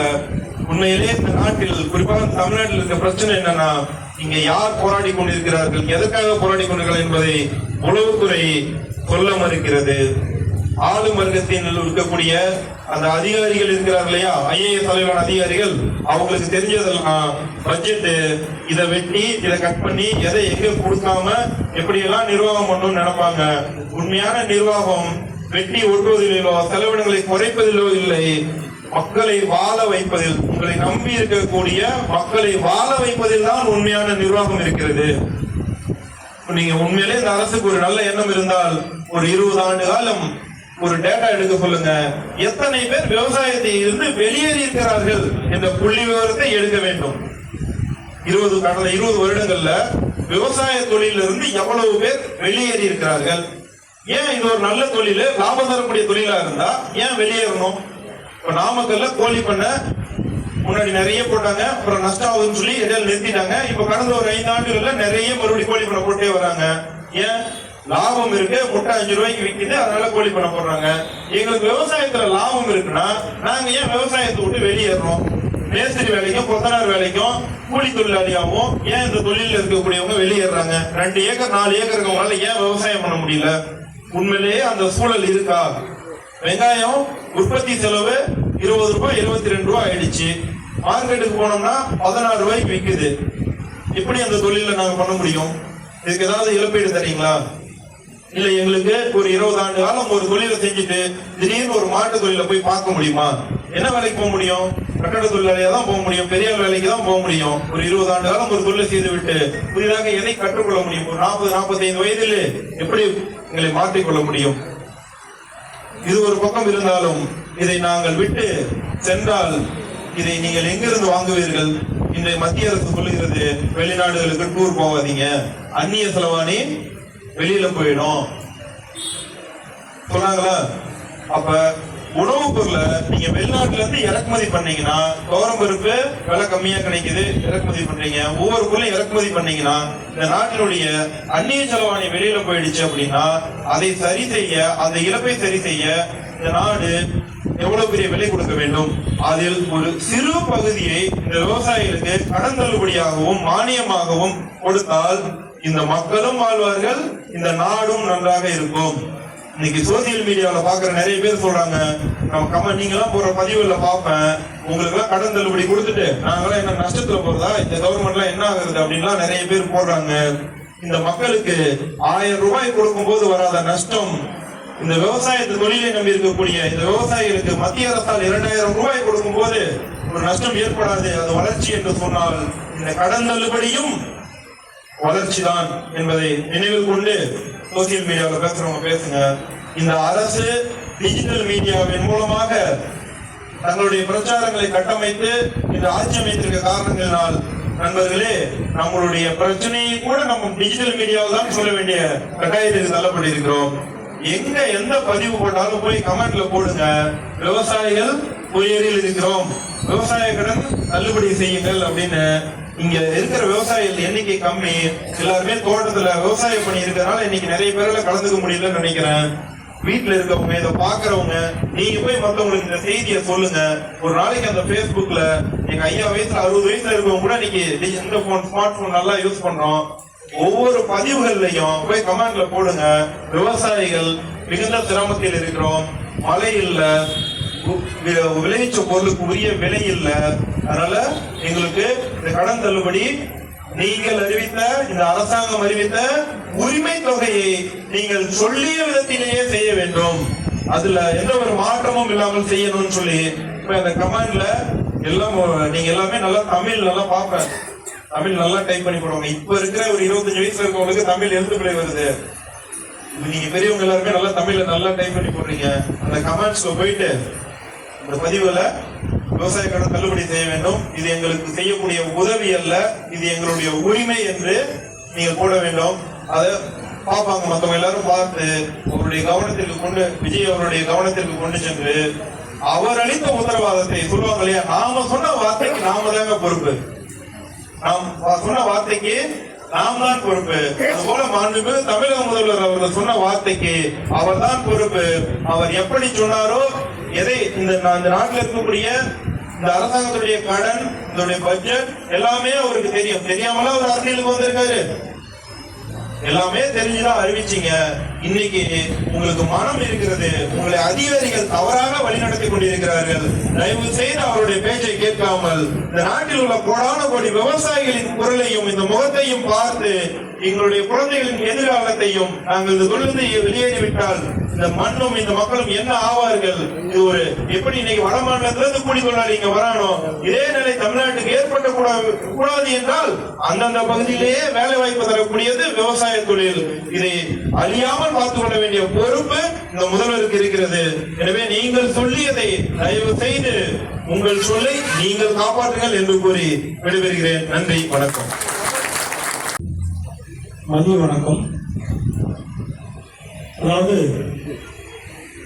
விவசாயிகளுடைய காலவரையற்ற உண்ணாவிரதம் மற்றும் தொடர் காத்திருப்பு போராட்டம் வந்து இங்கு தொடங்கி பெரும்பாலான விவசாயிகள் சார்பாகவும் இன்னும் பல அமைப்புகள் சார்பாகவும் ஆதரவு கொடுத்து இந்த உண்ணாவிரத போராட்டத்துக்கும் தொடர் காத்திருப்பு போராட்டத்திற்கும் வாழ்த்துறை வழங்குவதற்கு நாங்கள் இங்கு வரவில்லை. உங்களோடு போராட்ட களத்தில் பங்கெடுப்பதற்காக வந்திருக்கிறோம். இருந்தாலும் நிகழ்ச்சி நேரல் என்ற அடிப்படையில் வாழ்த்துறை வழங்கணும் அப்படின்னு சொல்லுவாங்க. ஆனா குறிப்பா விவசாயிகள் வந்து எல்லா இடத்துலையுமே வஞ்சிக்கப்படுகிறார்கள். நம்ம பார்த்துட்டு தான் இருக்கோம் கண்கூடா. நான் சிறு வயதில் இருக்கும் போது எங்க தாத்தா சோளம் வச்சிருப்பாரு, சோளத்துக்குள்ளேயே ஊடுபயிரா சூரியகாந்தி விதையும் விதைச்சிருப்பாரு, சோளமும் வச்சிருப்பாங்க. ஆனா இன்னைக்கு சூரியகாந்தி விதையெல்லாம் எங்கேயுமே கண்ணில் பார்க்க முடியும். நாமக்கல் மாவட்டத்துல எந்த பகுதியிலுமே விதைச்ச மாதிரி எனக்கு தெரியல. நான் சொல்றது எனக்கு ஒரு இப்ப 46 வயசு, அவர் 15 வயது 16 வயதுலாம் நல்லாவே பார்த்துருக்கேன். எங்க தோட்டங்கள்லயே நாங்க பார்த்துருக்கோம். அப்போ இன்னைக்கு அந்த சூரியகாந்திங்கிற விதையே இல்லை, அது முழுக்க முழுக்க அழிக்கப்பட்டு விட்டது. நான் ஒரு உதாரணத்துக்கு சொல்லியிருக்கிறேன், ஒண்ணு மட்டும். இது மாதிரி நிறைய மரங்கள், விதைகள் எல்லாமே நம்ம ஒரு மூலத்தில் இருந்த அத்தனையுமே அழிக்கப்பட்டிருக்குது, கண்கூடாக பார்த்திருக்கிறோம். ஆனா இப்போ அரசு ஊழியர்களும் விவசாயிகளை வஞ்சிக்கிட்டா இருக்காங்க. தினந்தோறும் நீங்க சம்பந்தமே இல்லாத ஒருவருடைய பெயரை உங்க சொத்துல இணைச்சுட்டுருவாங்க. இன்னைக்கெல்லாம் இணையத்துல வந்து ரொம்ப சர்வசாதாரணமா யாரோ ஒருத்தருடைய பேரை உங்க பட்டாவில் இணைச்சிருவாங்க. செய்த தவறு ஒரு கிராம நிர்வாக அலுவலர் அல்லது ஆர்ஐ ஆபீஸோ அல்லது தாசில்தார் ஆபீஸோ யாராவது நடந்திருப்போம். ஆனா இந்த தவறை நீங்க வந்து எங்க சொத்துல வேற ஒருத்தருக்கு சம்பந்தம் இல்லாத ஒருத்தர் பேர் வந்திருக்குங்க, அதை நீக்கி கொடுங்கன்னு கேட்டீங்கன்னா 10 வருஷத்துக்கு இழுத்தடிப்பாங்க. ஆனா அதுக்கு ஒரு லட்சம், ஒரு 10,000மோ 50,000மோ கொடுத்தீங்கன்னா அது 10 நிமிஷம் கூட நீக்கி விட்டுருவாங்க. அந்த அதிகாரம் கிராம நிர்வாக அலுவலர் கொடுக்கப்பட்டிருக்கு. உடனடியாக சம்பந்தம் இல்லாத பெயர் இருந்ததுன்னா நீக்கிறதுக்கு 60 ரூபாய் விண்ணப்பத்தை இணையத்துல பதிவு செஞ்சீங்கன்னா 60 ரூபாய் விண்ணப்பத்திலேயே உங்களுடைய சம்பந்தம் இல்லாத பெயரை நீக்கிடுவாங்க. ஆனா இதை எளிமையா நீக்க மாட்டாங்க. இதெல்லாம் அங்க போகணுங்க இங்க போகணும் அலைய வச்சு. நீங்க விவசாயத்தை பார்ப்பீங்களா, பட்டாவோட பேர் திருத்தத்தை பார்ப்பீங்களா, இதை மாத்தணும்னு பார்ப்பீங்களா? அப்போ அப்படியே மாத்தணும்னாலும் இந்த லஞ்சத்தை கொடுத்து நீங்க மாத்தும் போது நீங்க உழைச்ச உழைப்புல ஏற்கனவே உழைத்த உழைப்புக்கான பணமும் உங்களுக்கு செஞ்ச செலவுக்கு மேல லாபமும் வராது ஒரு வகையில. அந்த லாபம் அப்படி கொஞ்சம் நஞ்சம் வந்திருந்தா அது இப்படி லஞ்சத்துல கொஞ்சம் போயிடுச்சுன்னா எப்படி நீங்க அந்த விவசாயத்தை செய்ய முடியும்?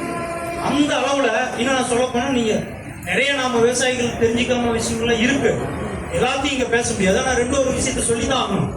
உதாரணத்துக்கு கூட்டுறவு சொசைட்டி இருக்கு. நாம சொல்றோம் இப்ப கூட்டுறவு சொசைட்டியில தான் நம்ம கடன்களை வந்து முழுமையா தள்ளுபடி செய்யணும் அப்படின்னு சொல்லி, ஏன்னா அது வந்து இப்ப இருக்கக்கூடிய முதலமைச்சர் அவர்கள் கொடுத்த வாக்குறுதி, அதை நிறைவேற்றணும்.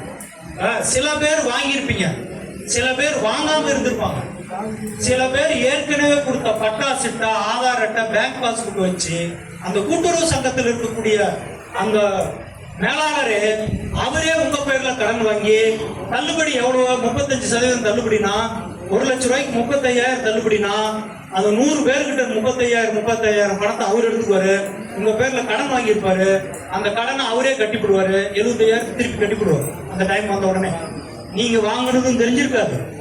அந்த 35,000 யாருக்கு? இப்போ 100 பேர்கிட்ட 35,000 எடுத்திருந்தா எவ்வளவு காசு ஆச்சு? இப்போ நீங்க நினைச்சிருப்பீங்க நம்ம பக்கத்து வீட்டுக்காரர் வாங்கியிருப்பாரு, அதனாலதான் நாம இன்னைக்கு போய் கேட்டா கடன் தர மாட்டேங்கிறாரு, நீங்க கடன் கேட்டீங்கன்னா கொடுத்துட மாட்டாரு. என்ன சொல்றாங்க? 100 பேர் டார்கெட் முடிஞ்சிருச்சுங்க பாரு.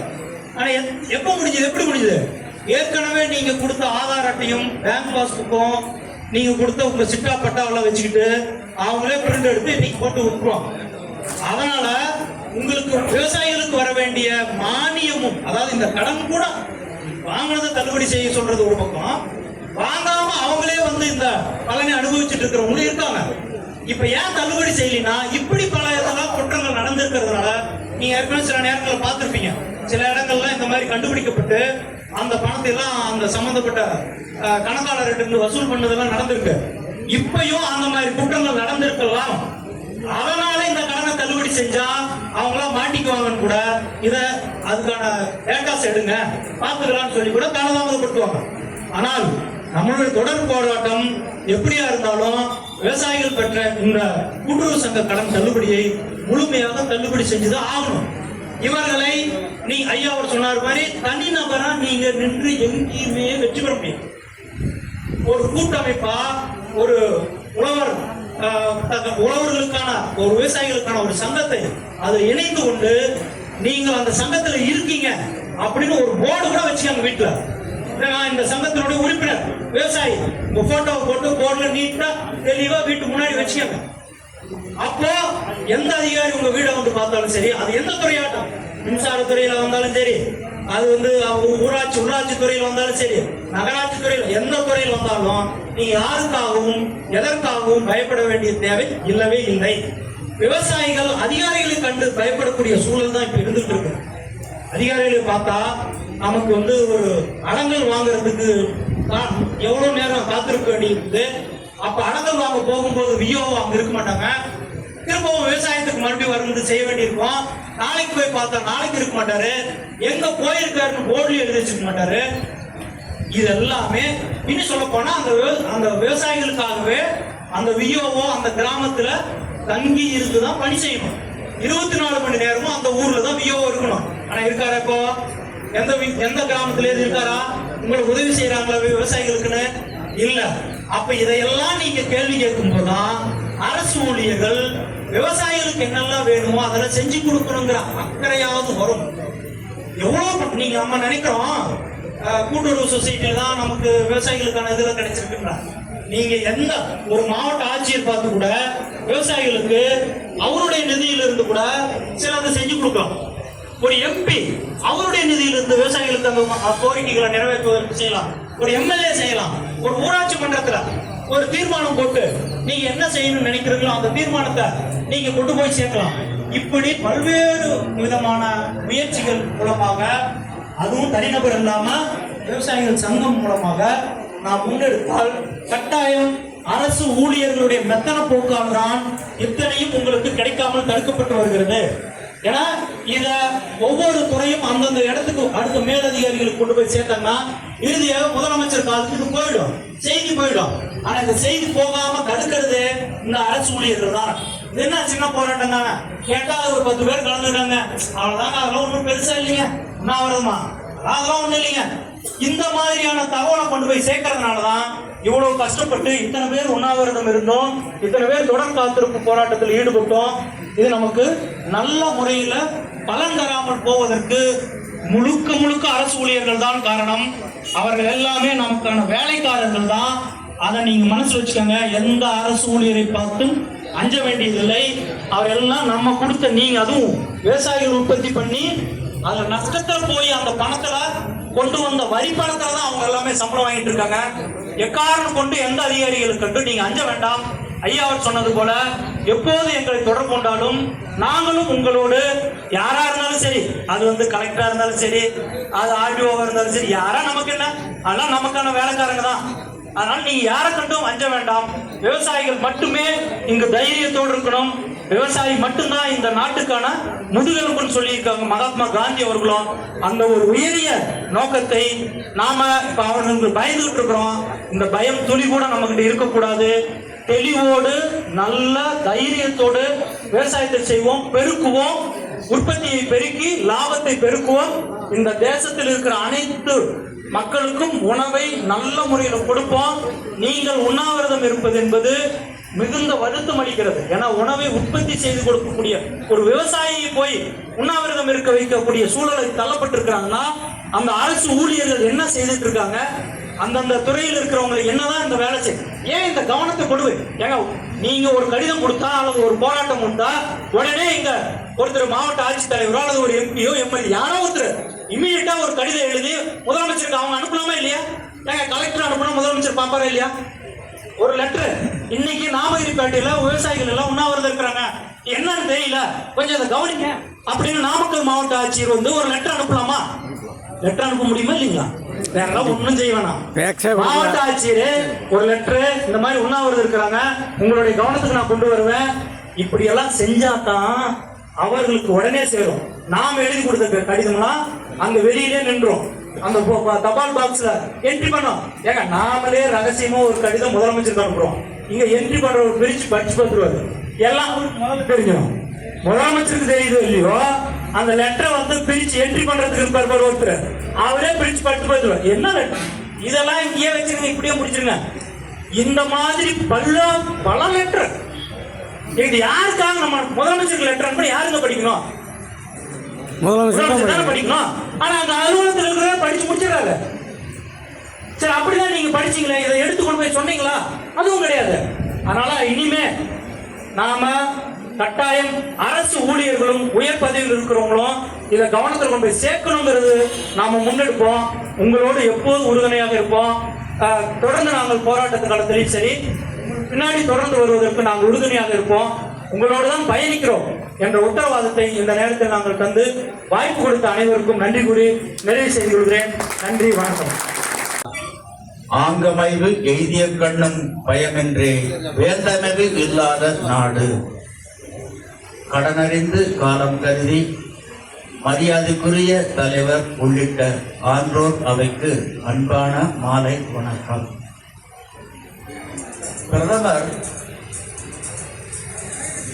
நாட்டினுடைய பிரதமராக இருந்தாலும், முதலமைச்சராக இருந்தாலும், அமைச்சராக இருந்தாலும், நாடாளுமன்ற உறுப்பினர், சட்டமன்ற உறுப்பினராக இருந்தாலும், நாம் வாக்கு போட்டிருந்தாலும் போடாமல் இருந்தாலும் அவர் நம்முடைய பிரதமர் தான், முதல்வர் தான், சட்டப்பேரவை உறுப்பினர் தான், நாடாளுமன்ற உறுப்பினர் தான். அவர்களைத்தான் நாடியாக வேண்டும், யாரா இருந்தாலும். ஆக ஆட்சி அதிகாரத்தை பிடிச்சாதான் விவசாயிகள் தங்களுடைய கோரிக்கைகளை நிறைவேற்ற முடியும். 60% இருக்கிற விவசாயிகள் எங்காச்சும் வெளியே தெரியுமா? ஒரு நடிகர், ஒரு நடிகை ஒரு கோயிலுக்கு போனா தலைப்பு செய்தியில் வருது. கோயிலுக்கு போனா தலைப்பு செய்தி. தமிழ்நாட்டினுடைய ஜனத்தொகையில் 60% இருக்கிறவல்ல விவசாயி ஒருத்தராவது இன்னைக்கு போய் விஜய் அவர்களை பார்க்க முடியுமா? மோடி அவர்களை பார்க்க முடியுமா? குஷ்புங்கிற ஒரு நடிகை மகளுக்கு திருமணம், நேராக போய் பிரதமர் பார்த்து அழைப்புதல் கொடுக்குறாப்புல, விஜய் பார்த்து அரசியல் அழைப்புதல் கொடுக்குறாப்புல. ஆக நமக்கு என்ன மரியாதைன்னு யோசிச்சு பாருங்க. இந்த நாட்டில் 60% இருக்கக்கூடிய விவசாயிகள் உண்டி கொடுத்தோர் உயிர் கொடுத்தோரே, உழுவார் உலகத்தார்க்கு அணி அகற்றாத்தார்க்கு எழுவாரை எல்லாம் பொறுத்து. உலகமாகிய தேருக்கு உள்ளவர்கள் அச்சாணி போன்றவர்கள். ஏனென்றால் அந்த உழவு தொழிலினுடைய கடுமையை, கொடுமையை, வேதனையை தாக்குப்பிடிக்க முடியாமல் பிற தொழில்களுக்கு சென்றவர்களுக்கும் உணவு கொடுத்து காப்பாற்றுவதால் உலகமாகிய தேருக்கு உள்ளவர்கள் அச்சாணி போன்றவர்கள். இன்னைக்கு விவசாயிகளுக்கு தேவை இலவசமோ, மானியமோ, சலுகையோ, கடனோ, கடன் தள்ளுபடியோ, காப்பீடோ, நிவாரணமோ, வருமான வரி விலக்களிப்போ இல்லை. விவசாயிகளுக்கு என்ன தேவை? சம்பள கமிஷன் பரிந்துரை நடைமுறைப்படுத்துகிற மாதிரி விவசாய கமிஷன் பரிந்துரை ஏற்று செயல்படுத்திட வேண்டும். சென்னையில் உயர்நீதிமன்றம் அங்க கக்கூஸ் கழுவுற வேலை 6 காலி பணியிடங்கள் 10,000 பேர் விண்ணப்பிக்கிறாங்க. கக்கூஸ் கழுவுற வேலைக்கு 10,000 பேர் விண்ணப்பிக்கிறாங்க. அதுக்கு அடிப்படை தகுதி தமிழ்ல எழுதுறதுக்கு வாசிக்கிறதுக்கு தெரிஞ்சா போகுது. ஆனா பட்டதாரிகள் 5,000 பேர் கக்கூஸ் கழுவுறதுக்கு. ஏன்? சம்பள கமிஷன் பரிந்துரைப்படி ஊதியம் கொடுக்குறாங்க. அதே மாதிரி விவசாய கமிஷன் பரிந்துரையை நடைமுறைப்படுத்தி விட்டால் நம்மளுக்கு எதுவுமே வேண்டாம். இலவச மின்சாரங்கிறது எதுவும் வேண்டாம். ஏன் தயங்குறாங்க? ஏன் ஒரு கண்ணுக்கு வேண்டாம் மறு கண்ணுக்கு சுண்ணாம்பு? 2004 விவசாயிகளுடைய தற்கொலை உச்சத்துக்கு போச்சு. அப்ப பிரதமராக இருந்தவர் மன்மோகன் சிங். அவர் தான் ஒரு 3 லட்சம் விவசாயிகள் குடும்பமா தற்கொலை பண்ணிக்கிட்டாங்க. பயந்து போய் எம்.எஸ். சுவாமிநாதன் தலைமையில் விவசாய கமிஷன் நியமிச்சாங்க. அடுத்த ஆண்டு அறிக்கை கொடுத்துட்டாரு. அவர் கிடப்பில் போட்டார். இப்போதைய பிரதமர் 2014 தேர்தல் பிரச்சாரத்தின் போது உத்தரப்பிரதேசத்தில் நாங்கள் ஆட்சிக்கு வந்தால் விவசாய கமிஷன் பரிந்துரையை நடைமுறைப்படுத்துவோம்னாரு. அவரும் கண்டுக்கல. ஏன் ஒரு கண்ணுக்கு வெண்ணெய் மறு கண்ணுக்கு சுண்ணாம்பு? அரசியலமைப்பு சட்டம் 14வது பிரிவு என்ன சொல்லுது? Equality before equal protection of law. சட்டத்தின் முன்னால் அனைவரும் சமம், சட்டத்தால் அனைவருக்கும் சமமான பாதுகாப்பு உண்டு. எங்க ஏந்த பாகுபாடு? சரி, நாட்டினுடைய இப்போதைய முதலமைச்சர் ஜோசப் விஜய் அவர்கள் தேர்தலுக்கு முன்னாடி நாங்கள் ஆட்சிக்கு வந்தால் சிறு குறு விவசாயிகளுடைய பயிர்க்கடன் முழுமையுமாக தள்ளுபடி செய்யப்படும்.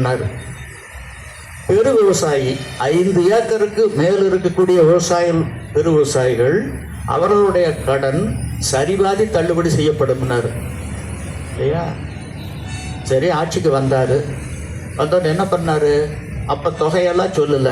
இப்போ 50,000, 50,000க்கு கீழே இருந்தா தள்ளுபடி, 1 லட்சம் வரல ஸ்லாப், அதுக்கு மேல வெறும் 5,000 தள்ளுபடி. ஒதுக்கீடு எவ்வளவு? 2,000 கோடி. பல ஆண்டுகளுக்கு முன்பு கருணாநிதி அவர்கள் முதலமைச்சராக இருந்தபோது 7,000 கோடி. எடப்பாடி பழனிசாமி அவர்கள் இருந்தபோது 12,000 கோடி. போன வாரத்தில் மராட்டிய மாநிலத்தில் தள்ளுபடி வந்தாங்க. எவ்வளவு? 36,000 கோடி. 18ல் 1 தமிழ்நாட்டில். நம்முடைய போராட்டம் காரணமாக இப்ப என்ன பண்ணியிருக்காங்க? 50,000த்தை 75,000 பண்ணியிருக்காங்க. அதனால 6,000 கோடி வந்திருக்குது. நான் என்ன சொல்றேன்னா, சொல்லும் செயலும் சரியா இருக்கணும். வள்ளுவர் என்ன சொல்றாருன்னா, கனவினம் இன்னாது மன்னோ வினைவேறு சொல்வேறு பட்டார் தொடர்பு. சொல்றது ஒண்ணு, செய்யறது ஒண்ணு. இப்படிப்பட்டவங்களுடைய உறவு கனவுலோட வரக்கூடாதுங்கிறார். சரி, அப்படிப்பட்டவர் முதல்வர் நாற்காலியில் அமரலாமா? அவர் யோசிக்க வேண்டாமா? நான் என்ன சொல்றேன்னா, ஒத்துக்க.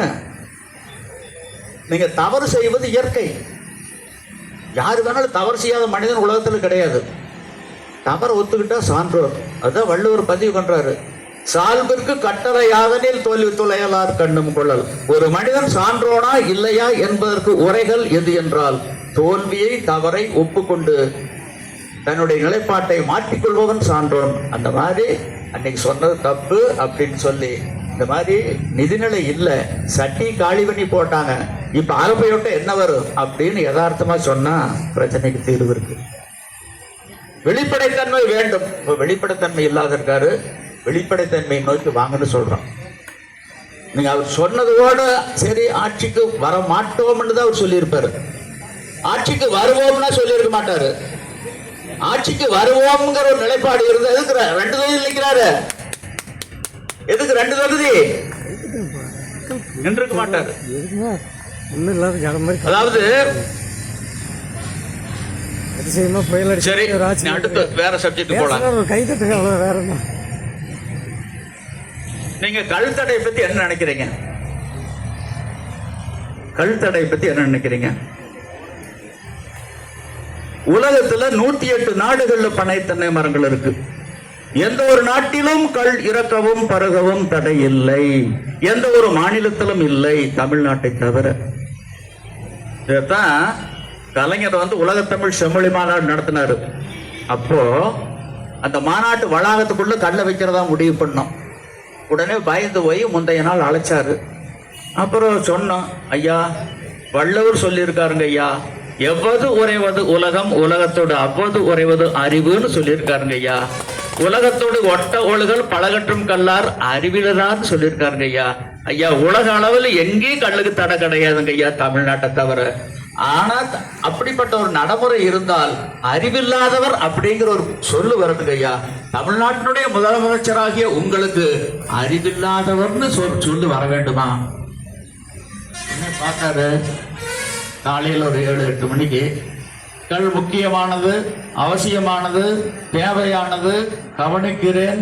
இப்போதைக்கு உலகத்தமிழ் செம்மொழி மாநாட்டை சிறப்பாக நடத்துவோம், ஆதரவு தாருங்கள்னாரு. என்ன ஆதரவு தந்தாங்கன்னு தெரியும். செல்வி ஜெயலலிதா 2008 1.25 மணி நேரம் பேசணும் பயஸ் தோட்டத்துல. உங்க கோரிக்கையில் நியாயம் இருக்கிறத நிரூபிச்சிட்டீங்க. எங்கிட்ட ஆட்சி அதிகாரம் இல்லை, எதை எதிர்பார்த்து வந்திருக்கிறீங்க?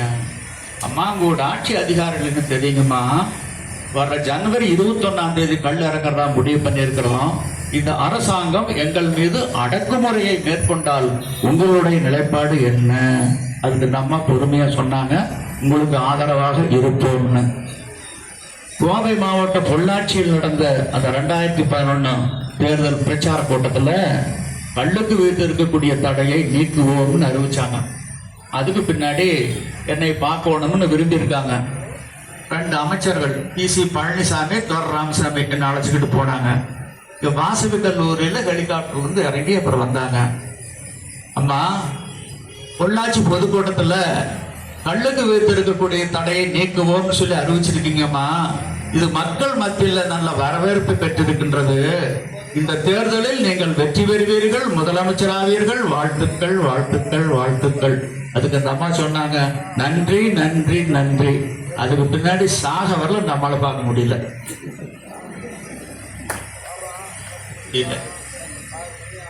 அப்புறம் எடப்பாடி பழனிசாமி அவரு 2021 தேர்தல் வீட்டில் போய் பார்த்து சொன்னேன், இந்த பாருங்க, ஆட்சி தக்க வச்சு போடணும்னா நீங்க ஒரே அறிவிப்பு வெளியிடுங்க. தேர்தல் தேதியை தேர்தல் ஆணையம் வெளியிடுவதற்கு முன்பாக ஒரே அறிவிப்பு, பனை தென்னை ஈச்ச மரங்கள் இருந்தால் அவற்றிலிருந்து நீராவாகவோ கல்லாகவோ பதநீராகவோ இறக்கியும் குடித்தும் விற்றும் கொள்ளலாம். இவற்றை மதிப்பு கூட்டப்பட்ட பண்டங்களாக மாற்றி உள்நாட்டிலும் உலக அளவிலும் சந்தைப்படுத்தியும் கொள்ளலாம். ஏலம் கடை இல்லவே இல்லை. அதே நேரத்தில் கலப்படம் போன்ற தவறுகள் நடப்பதாக கண்டறியப்பட்டால் கடுமையான தண்டனை இருக்குங்கிற அறிவிப்பை நிறுத்திங்க.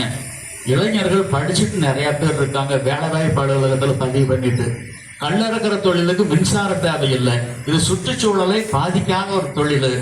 ஆக பவுச்சில், பாட்டல்கள்ல, டென்கள்ல, டப்பாக்கள்ல, டெட்ரா பேக்கிங் அடைச்சு மேலை நாடுகள்ல, வளர்ந்த நாடுகள்ல, தலைநகரங்கள்ல, நட்சத்திர விடுதிகள்ல, பன்னாட்டு விமான தளங்கள்ல, வரி செலுத்தப்பட்ட கடைகள்ல சந்தைப்படுத்துகின்ற பொழுது பெரிய அளவிலான வருவாய் தமிழ்நாட்டுக்கு கிடைக்கும். அந்நிய செலாவணியை ஈட்ட முடியும். தமிழ்நாடு தலை நிமிரும், முதன்மை மாநிலமா மாறும். ஏன்னா பனைகளுக்கு இதுவரை யாராச்சும் நீர் பாய்ச்சி இருக்கிறோமா? இல்லை. ரசாயனம் போட்டிருக்கிறோமா?